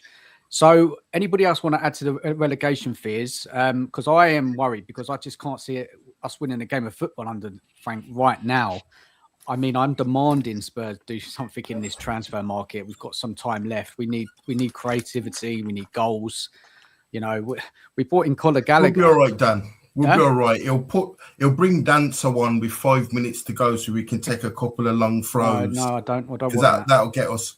That'll get us all. He'll bring Bergvall on, in the 89th minute because he's good at taking long throws or he'll do something like that. We still haven't actually scored from a long throw, as far as I'm aware. We keep no matter. Frank will still keep banging on that clipboard and get one of those long throws. We will get one before the end of the season. I think we'll just about be all right, but I think we're in big danger of finishing 16th or 17th. I don't think we'll go down because West Ham in the next 3 games, you've got Chelsea, City, and Liverpool in the next 5 games. Sorry, so thankfully, but I think we're in real danger of finishing 16th again or 17th, which is and if we're in trouble, if we're in trouble, Crystal Palace are definitely in trouble. Yeah, they are. The Warriors, Forest are spending money, aren't they? And Palace are about to get Larson apparently, but West Ham bought a couple of players in, and the people around us are spending money. So let's just go back to Frank. I'm sorry we keep going back to it, but obviously he's here for the Frankfurt game. Got a good chance to get into that. Not even the playoffs, straight into the knockout rounds. That's 16. Just mad, isn't it? We're going to be in the playoffs, the Champions League. We're 16th, 17th in the league. It's just, you can't make sense of it, can you? At all? No, but I'm not really. And remember, Billy, it's all about the league. Remember, it's all about the league. So whether we get to the quarterfinal, semi-final, or even the final of the Champions League, the letter when the dismissal last season said Tottenham cannot finish 17th in the league. I'm not quite sure how to help you with that. Oh. And no one else either. There you go. Chris, there's the manager. We'll get Alexa in. They'll sort out Tottenham. Yeah. Maybe it's an option. I'd rather have her than Adam that way. So guys, look, seriously, we say we get out of the Champions League, say if we get a draw, maybe a draw's enough. Is a draw enough on Wednesday to see us in the top 8, or does it have to be a win? Maybe. It's likely to not be enough. Probably need Frankfurt to win. have got no manager, have they? Is that right? Well, yeah, managerless. Yeah, concede a lot of goals. So we could and they're out. get a result. They're out regardless. So. Yeah. So how much they're going to put into that game? So we've got that, and then we've got Manchester City away. At home. Sorry, on Sunday, right? Yeah. So how's this working now with this board? Is it game by game? They're going to give him, say if he gets a good result against Frankfurt, he gets the Man City game. How's it working right now? What is going on with Frank? Is he staying for the season? Are they going to back him? I haven't got a clue. No one's saying nothing. That long old statement from Vinay didn't mention much about Frank in it, did he? I can't remember if he said anything in it. Didn't mention him, no. No, it's funny that, isn't it? I think the problem is they're not sticking to one thing or the other, are they? Like if they're going to keep Frank, and they've got to back him in the January transfer window, which they've not done enough. And if they're going to get rid of him, they need to do it sooner. So they've just stuck between making any kind of, forthright decision because they're cowardly. This board are cowardly, and what will end up happening is we won't sign enough players because they're too cowardly to even. They're probably thinking if we go and buy a load of players for Frank, we know he's going to go in a couple of months. We're not going to do it anyway, and then the results will be bad, and then we'll get rid of Frank in a couple of games' time when he gets smashed by Man City or something, and then suddenly there's no transfer window to address anything. There's a new manager coming in with no time to do anything, and we're in big trouble again. Like it comes back to what we're saying at the beginning of the show. The leadership of this football club is so bad that they can't seem to do anything right in the first place. So they're not backing him, and they're not sacking him either. They're just in this stupid middle ground where we're just sleepwalking to a disaster. I don't understand what's going on. It's quite convenient with the transfer window that they're just doing absolutely nothing. That's exactly why. They're just Frank's taking the heat off the transfers, hasn't he? Completely. But they should have got those players in early weeks of the window. They've been planning. They should have been planning for who they're bringing in. What is going on there? They're not backing Frank because they don't trust him. Can't they get their players? We're not attractive enough. Players don't want to come and play under Frank because the football's rubbish. All of these reasons. It could be issues. I don't know. I don't know, Dan. I just think the whole thing's a shit show. I said to you before, didn't I? I don't think anyone, Billy's right, I don't think anyone knows what they're doing. Do you know what I mean? It's just like, it's almost in free. But something's got to be done, Cookie. I know Something's got to be something's done, got mate. to be done, mate. What We do all you know think's that. going to happen? Do you think Yeah. he's going to go after the City game if we get smashed, or the one after that, or the one after that? How long is it going to go on for until the board make a decision to either keep him or sack him and bring someone else in? Look at Man United. They brought in Carrick. It's worked out well. People can say it's manager bounce, whatever. We'll see. Maybe what when happens they're to out them. of the Champions League. Why is that a marker? Because then he'll just get, if we're in that much trouble, they'll get a manager in and hope for a bounce, Dan. Because they'll only need, if it's that tight, a couple of wins gets you out of it. If it's that late in the season. If they're going to get a manager in, surely get him in before the end of the transfer window. Normal people work like that, Dan. But obviously them up there don't, because they ain't got a fucking Scooby what they're doing, have they? Listen, there's 13 people up there on that board, right? And only one of them who came in 2 weeks ago knows anything about football. So how can you have people upstairs, right, that haven't got a clue employing people that are in football that they haven't got a clue about? Who's guiding them in that direction? Do you know what I mean? So you are right. Something's got to be done. Yeah, something has to be done. We can all see that. Everyone can see it. But what is done is a different matter, because no one can think what they're thinking upstairs, because we ain't that fucking stupid. Okay, look, let's just think of this, right? Anybody, what can Spurs do to sort this out now? There's two options, right? What we can do. One of them is you're going to say, right, we're going to stick with Frank to the end of summer, but we're going to back him heavily in the January transfer window to give him some players and go and spend 150 million on some quality players. Or you sack him now and bring someone else in and get someone else in. We're doing neither of those things. So we're just in this, we're in purgatory, basically. You can either go to heaven or hell. We're in purgatory. Yeah, exactly. Chris, any ideas, or you just don't know anymore, don't care anymore, or any solutions in your mind how this can be sorted out? Because it's awful, mate. You go to a lot of games, honestly, you're giving up your ticket. I don't know if you're still going. It's just dire, mate. We've got the whole season to play still. How many games left in the league? 15 games. We've got to watch this shit every week. Like, it can't go on. It's just diabolical. Something has to change. Even a new manager bounce. Or at least get behind something, because this can't go on any longer. We're going to get smashed the next 4 games. Maybe we'll get a point if we're lucky out of those next 4 games, because I can't see this team winning any of them.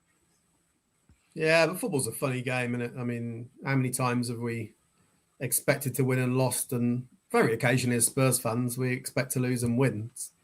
Probably don't remember too many of them, but that's football, isn't it? So who knows? I mean, you can't be confident going into February, but football's a strange game, so I don't have to throw my weight behind Billy in the sense of what can be done.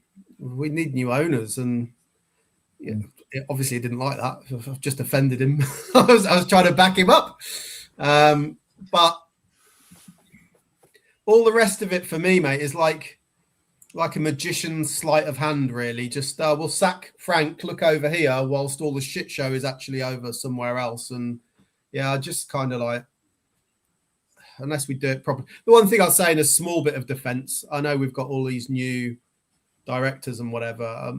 I think it's too early to draw too many conclusions around that in terms of 25 years of having one guy's direction.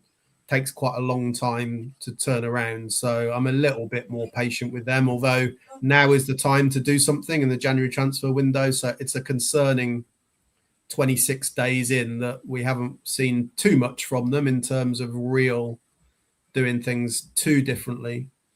But for example, without boring everybody, I'm currently working as doing consultancy with a big firm on changing some of their IT processes.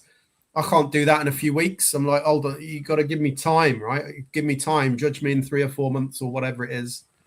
You can't just flick a switch and it suddenly all be different. But I expected, we'll see what happens in the next few days. We'll see what happens. I'm not expecting a huge amount, but I live in hope that maybe they'll prove me wrong. Not confident. Anyone want to predict anything that's going to happen in the next 3 weeks? Anyone want to make a prediction?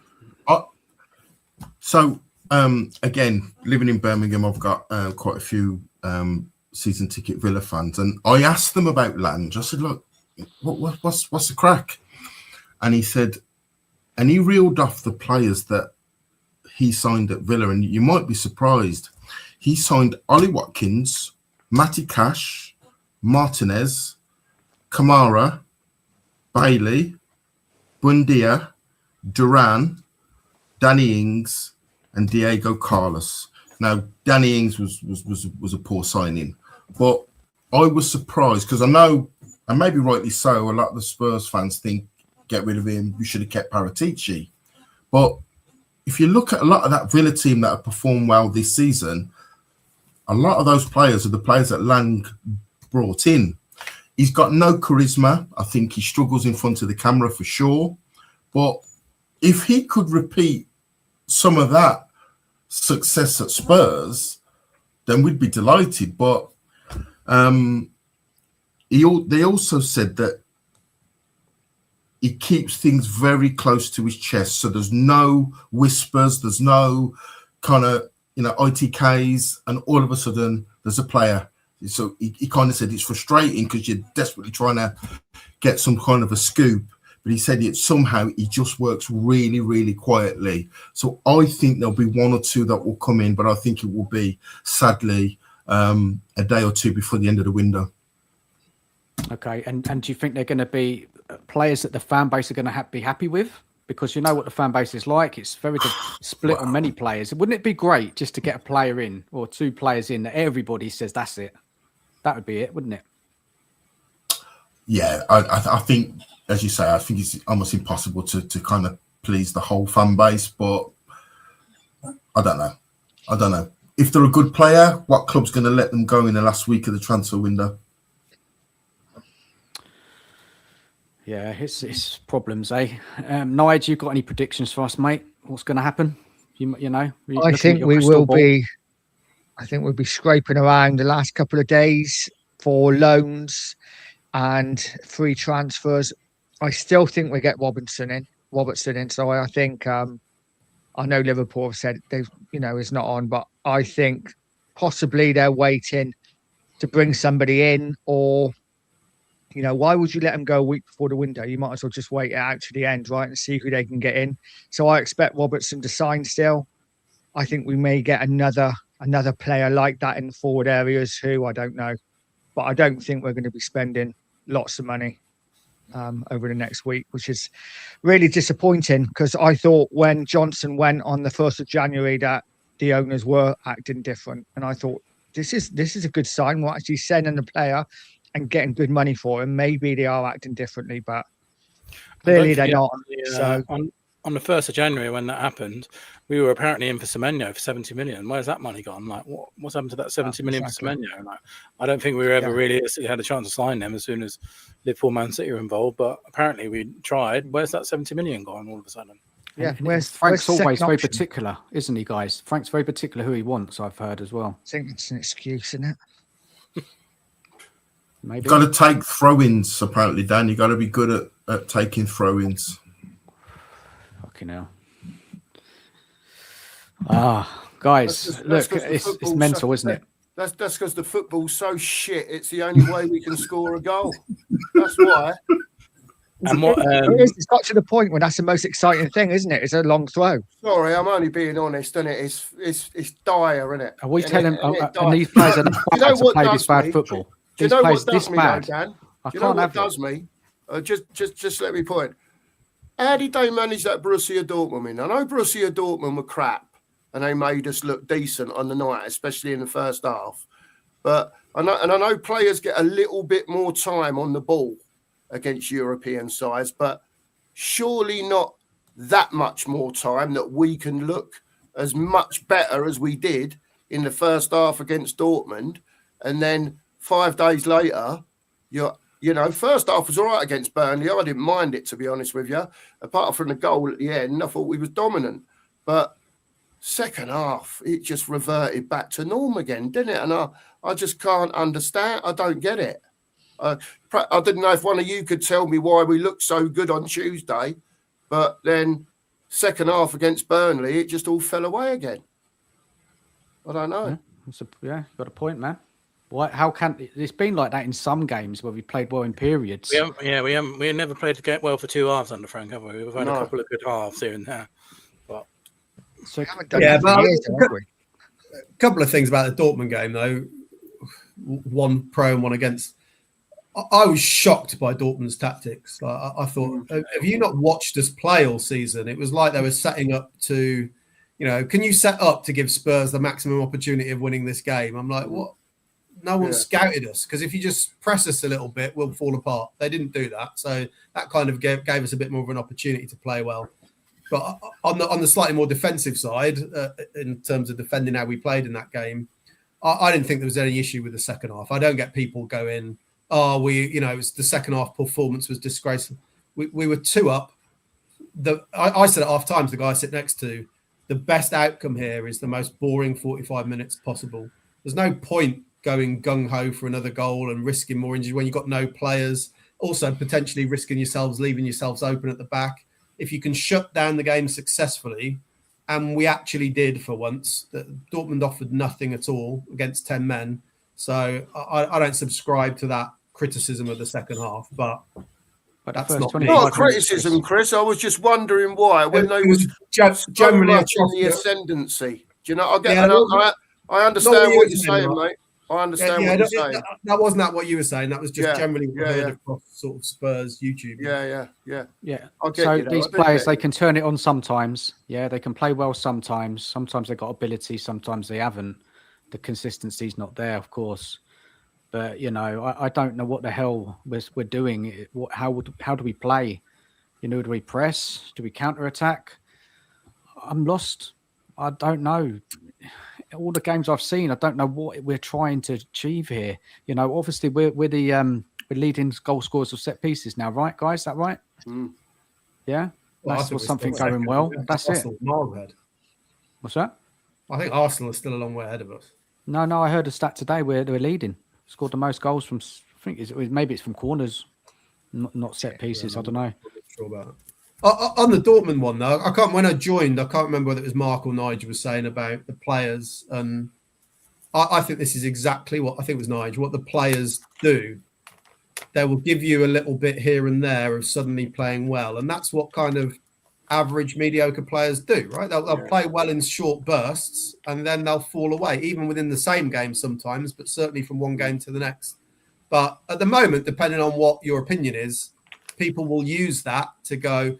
You can argue that either way. You can argue the players are rubbish and they're not good enough, or you can argue, look at how brilliant they were for 20 minutes in that half. That's what they are capable of, and it's Thomas Frank holding them back. So it's like anything. You can kind of argue it either way, right? But I do agree with Nige that the players fundamentally, they might be good in small flashes here and there. I saw some stat earlier that, for example, I'm just going to quickly find it while I'm waffling. Tell and Odebear between them. Is it 66 Premier League appearances for Spurs between them, 6 goals and 3 assists. They're poor players, but they have a good 10 minutes, and then you have loads of people going, this guy, what a player. I'm like, I'm sorry. These players are miles. Who do you rate, Chris, then? Who do you rate in this team? Who would you like, because we can't sack them all off, right? You can't get rid of them all. Like, what set of players in that team do you think, okay, we can do something with it? And that's what I mean by that is obviously pushing for Europe, trying to win a trophy, play better football, just basic stuff, mate. I'm not expecting to challenge for titles or nothing, but just what you've got there. And everybody else on the panel as well, because, the kind of... what do you want to say? The respect for the players is dwindling week by week. Even me at the weekend, I was sick to death of the players. I was even thinking, are they really this crap? And I was putting it more on them. But then I switched back to Frank saying that, but actually, if you think about it, football's a lot about belief and confidence, isn't it? And believing in your ability. And Thomas Frank's come in here and he hasn't done that at all. So then I go back to it's Frank is the bigger issue. Chris, what do you think, mate? Can I flip it slightly in a different way and say of the other top 5 clubs in the Big Six, the other 5, and you add in Newcastle and Villa as well, how many of them would come in for any of these players? How many players would we lose? I don't think we'd lose very many at all. Name them, Chris. Well, Van de Ven would probably be the first choice, I would imagine. Somebody might take Romero, but I wouldn't lose any sleep if he left tomorrow, just because he's just so inconsistent. I think he's a poor captain, personally, in terms of how he leads. I never see any getting the team together. Like when it's tough, I don't think. I think I'll sum it up. I think Romero plays for himself. I don't think he plays for the team. Not a fan. He's a good player at times, but I think he's a terrible captain. Who else might people come in for?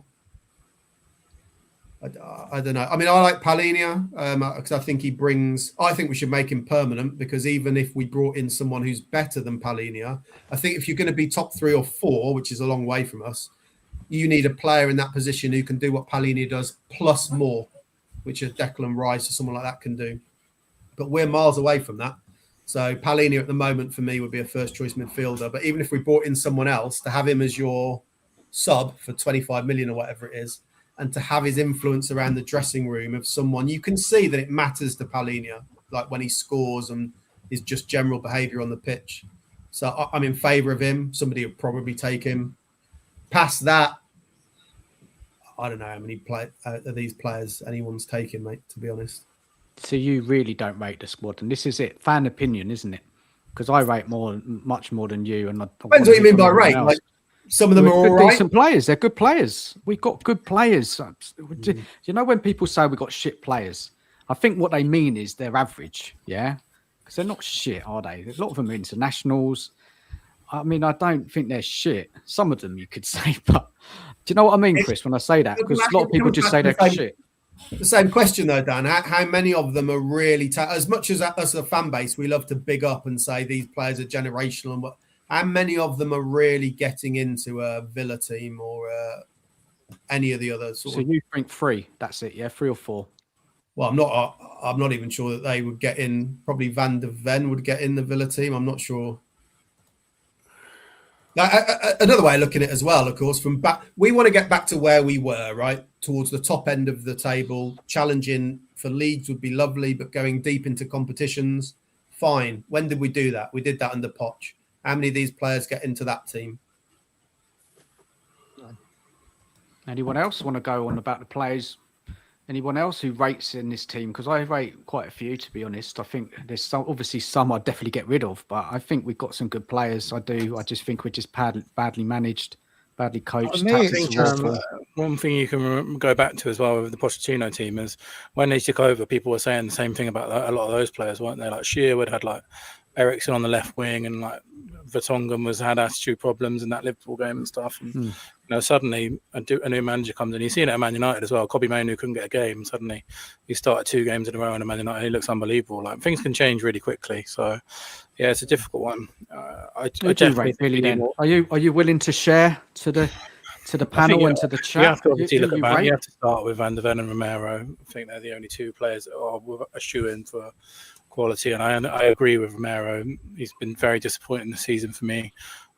I think Udogie on his day is a fantastic left back. I think Porro is atrocious this season. I think Spence has shown flashes of being a really good one-on-one defender at times. I think above that, I think our front 3. I agree. I don't think anyone would really trouble any of the big 6 teams. Other than maybe Kudus might get in, but if you add, you know, Kulusevski and Maddison into the mix, I think that's a different story. But obviously, we're not going to see them this season. But of the players that we've got now, I think our defensive players are the ones which you could look at as being decent at times. They haven't shown it as much of them, but I think above that, none of our front 3 players trouble anyone. Palhinha, obviously Gallagher does because Villa tried to sign him, so that's an immediate one, isn't it? But we are badly lacking quality. But at the same time, if you get a new manager and you suddenly start improving these players a little bit, it might be looking at a different outcome in a few months' time, like what happened with Pochettino, because people said, you know, Danny Rose was a joke figure, always out on loan. Suddenly he becomes the best left back in the Premier League. So it can change. But you might not, Billy, right? Because that was the exact same argument as to why we got rid of Ange, right? Getting someone who can improve them. So there's no guarantee. There's no guarantee. But guys, didn't everybody at the start of the season? Sorry, Billy. Say again? Sorry, Billy. Go on.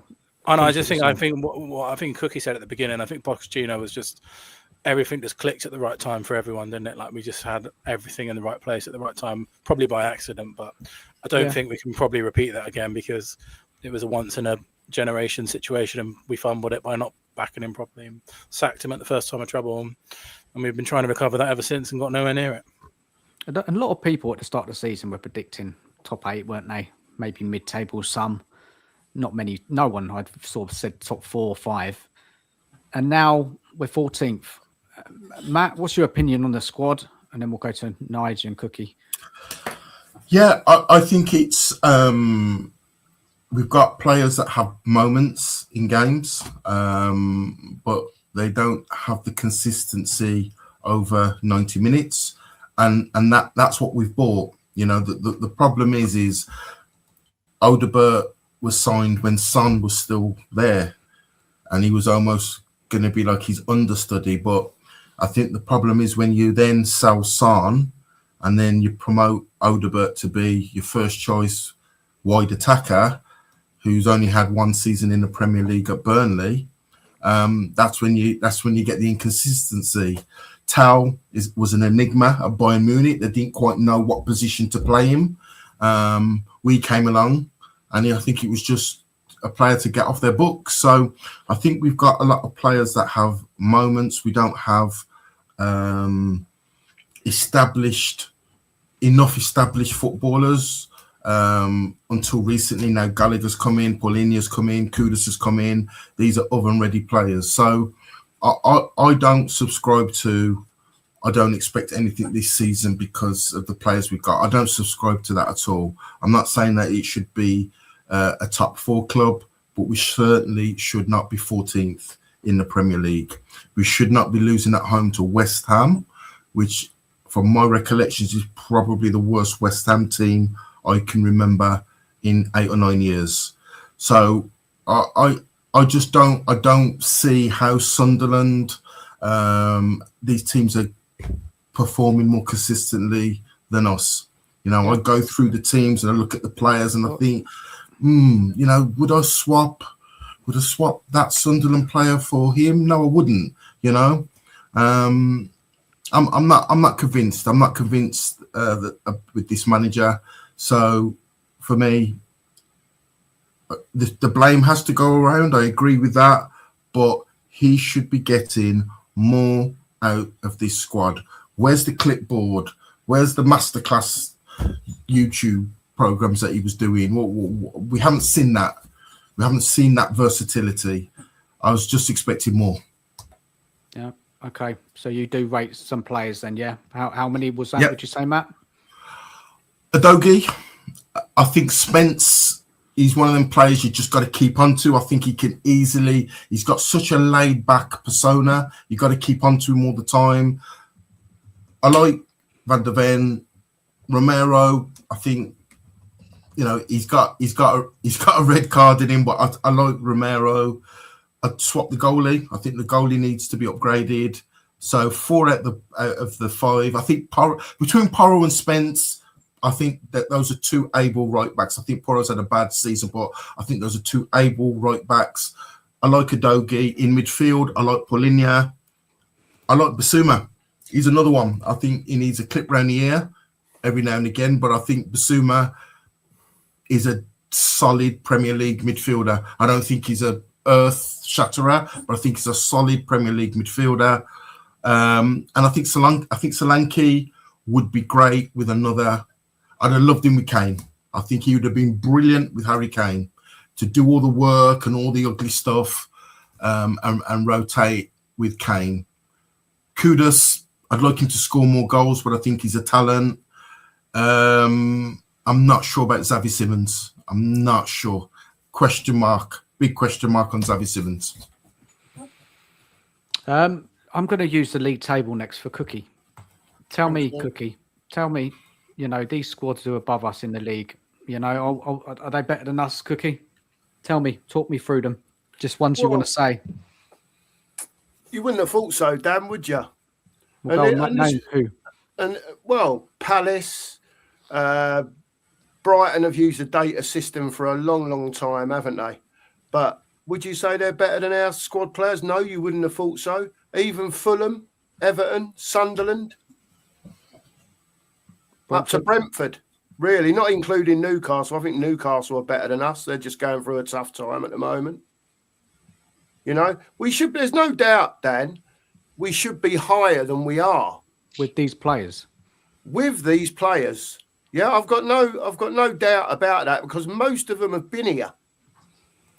You know, even under Ange, they was here, so they've proved that they can win. We lost a lot of games, but in Ange's first season, yeah, they won 10 on the trot at the beginning of the season. Apart from however many's been bought, what is it, 4 or 5? You know, so I don't know, mate. I just think it's a bit of everything. I've said before to you that I don't think it's about just what's going on the pitch. I know that's what we're talking about now. I don't think Frank's good enough. I think that the sort of players that they're trying to buy, like Robertson's and Gallagher's and player like that, they're probably buying them in the wrong order, mate. And that's what's pissing fans off more than anything else, because we need someone up front or 2 up front. Yeah, I know we need a left back. Yeah, and I know we needed a centre midfielder, but everyone wants a forward and a ball playing midfielder before the left back. Yeah, and the bloke that runs around. You know, so Gallagher for me is a good signing. He needs more in there with him in the midfield. He'll have a Paulinia, but like we said before, Dan, football's a squad game. So it's all right having that solid 11 as long as that 11 are fit every week. Do you know what I mean? But when they're not, you see what happens. And it all boils down to that. Even when they were fit, Cookie, we weren't great. Even when we had less injuries. No, I know, and that goes on the manager, mate, at the end of the day. But you know they was can playing do it. Archie Gray. You've seen sporadic performances, Matt, throughout the season. Whether it's been 90 minutes or not, they've done enough in whether it be that first half or whatever to win games. Why can't they do it for 90 minutes? These fellas are meant to be super fit now. Yeah. Do you know what I mean? That's where I'm getting. I can't understand why there's no consistency. And that's what I was saying to you earlier. I know it's different Europe, but Borussia Dortmund looked like a different team out there, and we had the bare bones out there. Do you know what I mean? We had a load of kids at plus Mawani on the bench. That was it. And we've done well. And then we got a Burnley 5 days later, and we can't beat them. We had good chances against Burnley, didn't we? We just couldn't finish. Their keeper had a worldie. Made some great saves. So how many saves did that keeper make? 7? I don't know. I know we had 18 shots, 9 were on target. So obviously we scored twice. Tim Krul, wasn't it, in the back in the day? Yeah, you could say poor finishing or great goalie. A bit of both, maybe. Solanke, he had that one at the header. Cool, just either side of the keeper. And I think maybe it would have been 2 up at that point. We probably would have gone on and won the game. But, I don't know. Look, I just want to go to Nige quickly. And then there's one more question to end the show tonight. Thank you. Big up to everyone watching. Please smash the like button, subscribe to myself and Nige, Cookie and Billy as well. I mean, much appreciated. Thank you so much. Nige, I know what you're going to say, but tell us everyone anyway.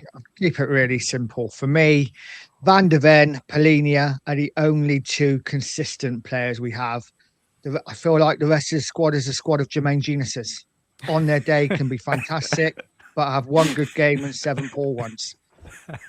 That's it for me. On their day, just against Arsenal. I love Genus, but sometimes he was brilliant. Other times he was awful. Yeah. And I thought against Arsenal, didn't he, in that League Cup match, in that semi-final, mate? Oh my days! Got that early goal, didn't he? Set us on our way.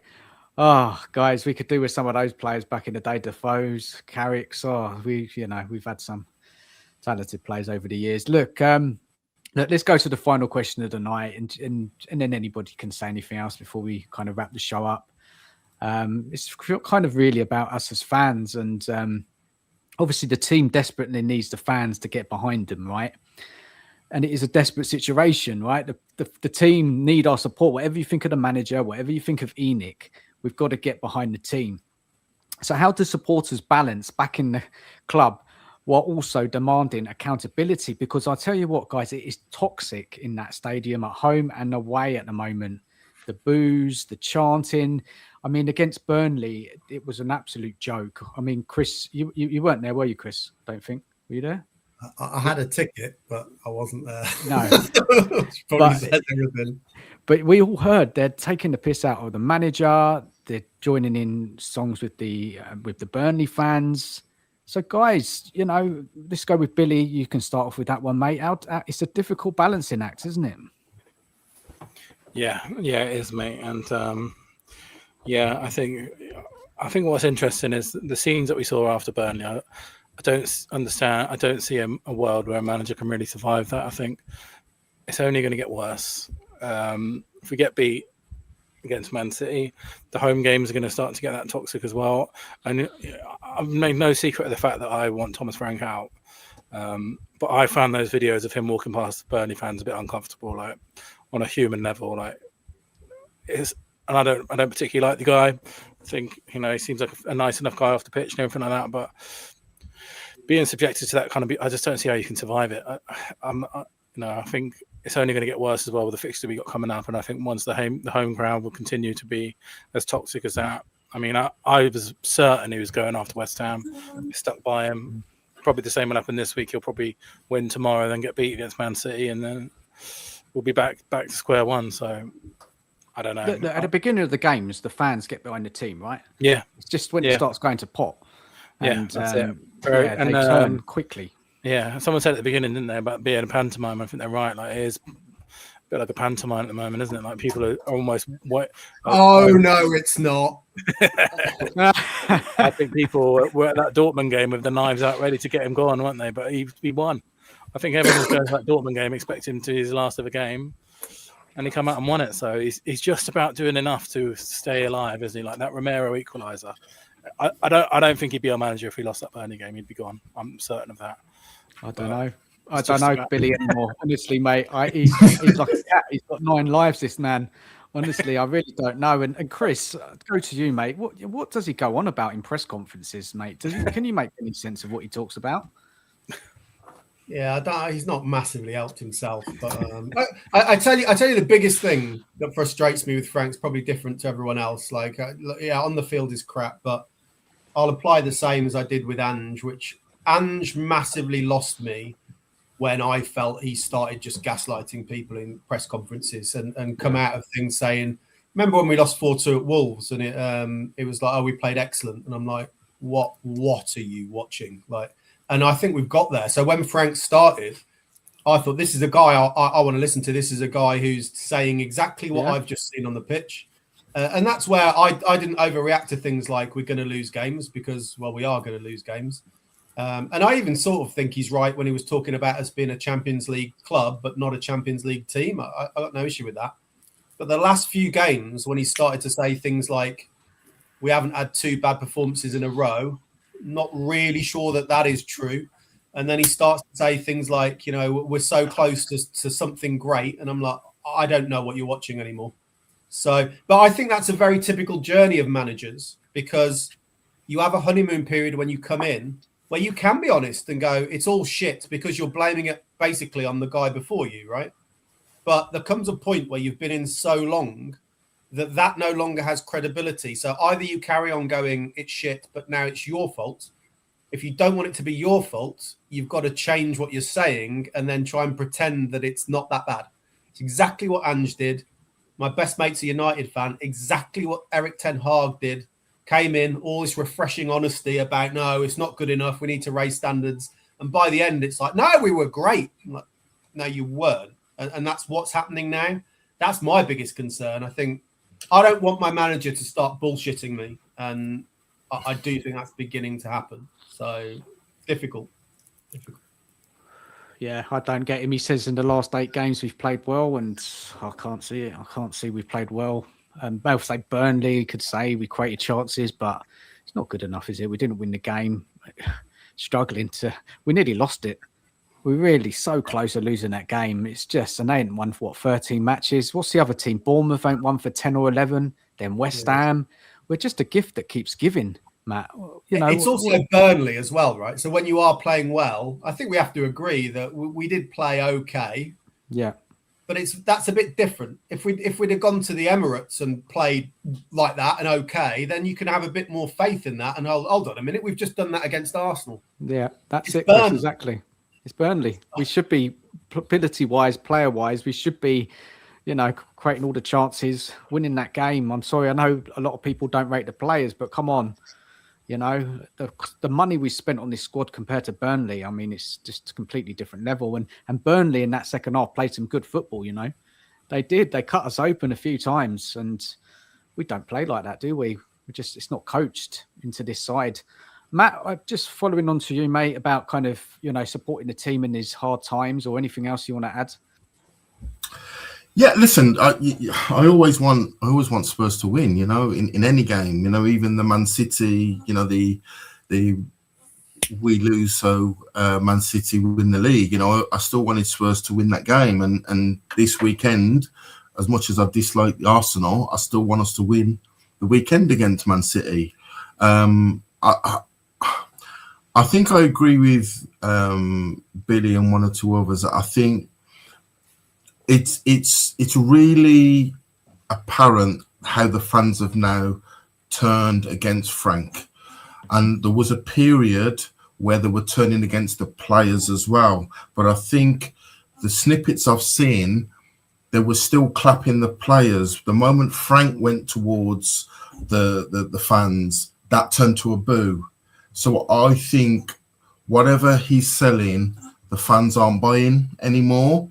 And the manager that we can no longer mention, I think it got to the stage where there were fans quietly wanting us to lose the Europa League final to Man United. And it was so obvious when we won it that a few kind of done the gritted teeth applause, but they secretly wanted us to lose that final. And I think it's getting to that stage now with Frank, where there are a section that actually want us to speaks like that. Matt, someone at the top, not naming names. Okay.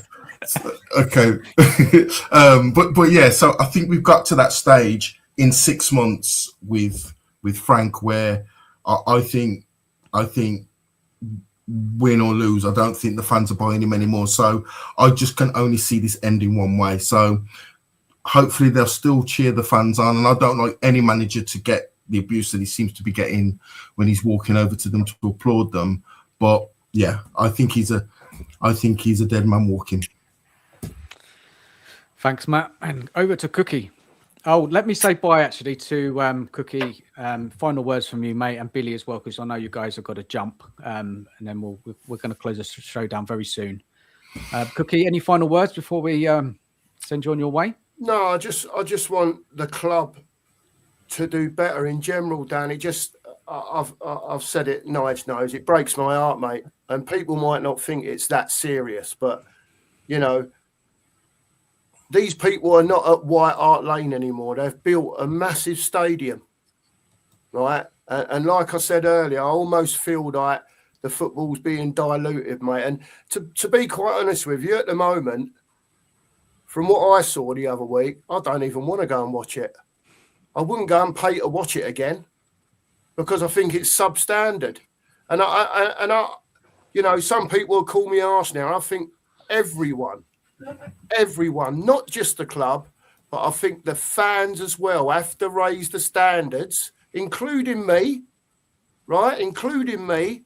We need to raise our standards and make our voices heard, yeah, that this club cannot continue in the vein it's going in with these owners. That's all I can say. And I'm going to go now. Just want to plug my show down. I've got a show at 9:45. Anyone wants to come over and watch, please do. Any of you lads want to join, you're more than welcome to come over and join. Cookie, mate, thank you so much, mate. Please, guys, subscribe to his channel. Go and give him a watch later. Thanks so much, mate. Thanks, everyone. Thanks to everyone in chat. Billy, Chris, Matt, Nige, Dan, thanks very much. I'll speak to you all again soon. Take care, everyone. Cheers, Cookie. And Billy, mate, big thank you to you as well. Sorry, mate. Protest Saturday. We'll look out for the news. Let's stand up for ourselves anyway, because what we've just been talking about for the last 2 hours is, rings true, doesn't it? It's all comes from that. All comes from the top.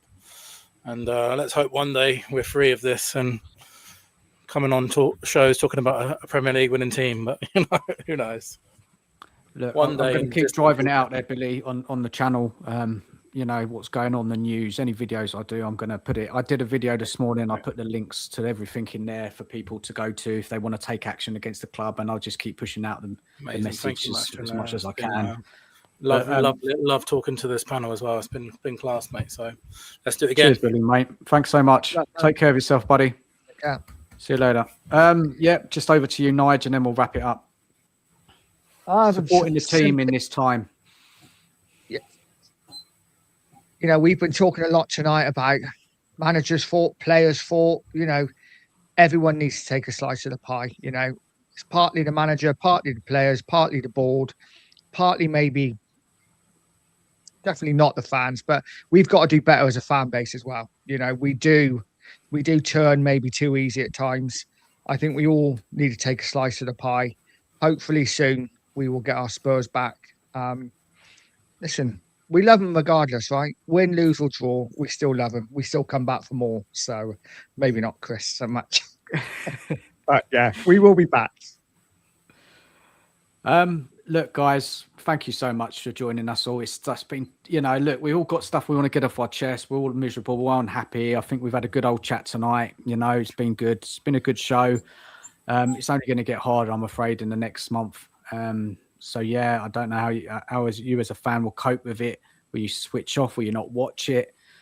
It's tough times. It really is. Any final words from anyone? And I'm just going to thank everyone for joining us tonight and the chat and everything.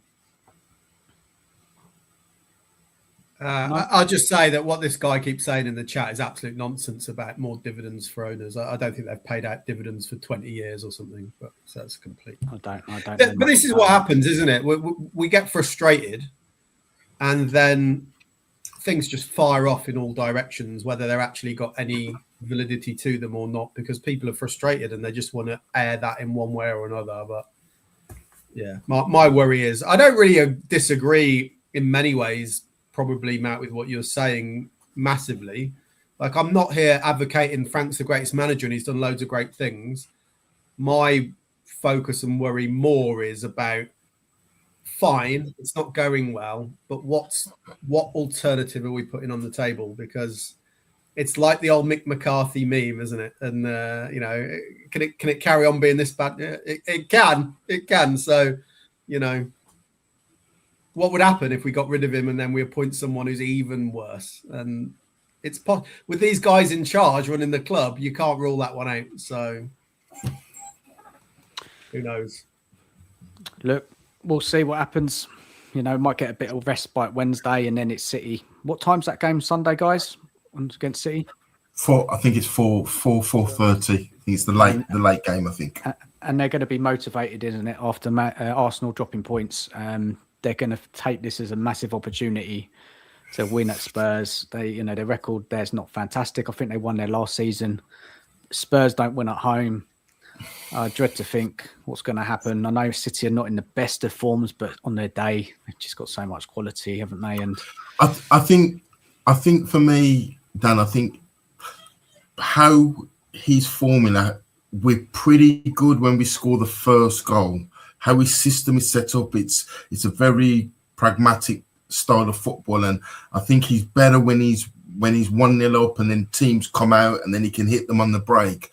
I'm not so convinced about him when he's chasing a game, because he doesn't like to veer away too much from this very solid, pragmatic style of football. So for me, it's 2 wins in 14. I cannot get away from that. And delete his name and put an asterisk. Any manager that's got 2 wins out of 14, you're under immense scrutiny. You have to be. It's the nature of the business. So the manager we can no longer mention was also under that level of scrutiny, and he lost his job. And I expect the same with this manager. It's nothing personal. And I just occasionally get confused that the defence that gets put up to this guy when it was cut and dry last season. I think the same rules apply, the same metrics apply. He's performing poorly. you can't get away with having a good run in the Champions League. That's not enough. There are differences though between someone who's been here 2 years and someone who's not been here 6 months. Right? Let's not start again. I've got to shut it down. Sorry, guys. One last thing, Dan, as a slightly Matt may just be horrified at this, but if we're going to change, I tell you one controversial name who I don't think would be the worst guy for 6 months, because I think the attitude and the togetherness of us as a club and the players is a disgrace. I don't think, as a short-term measure, Gareth Southgate will be the worst guy, because at least he brings them together. I'm not saying long-term, because I think his tactics are rubbish. But in terms of having a bit of togetherness as players and a bit of caring about what you're doing, which I think we're massively lacking. Chris, I'm going to pretend I didn't heard that. Sorry, mate. I've got to shut it down now on that note. I don't know. Chris, man, that's a I know, like Harry Redknapp. The guy's bloody 80. Like, crazy. No, I agree. Anyway, big up, Chris, mate. Appreciate you jumping on late on as well. I hope you had a good show with Harry earlier.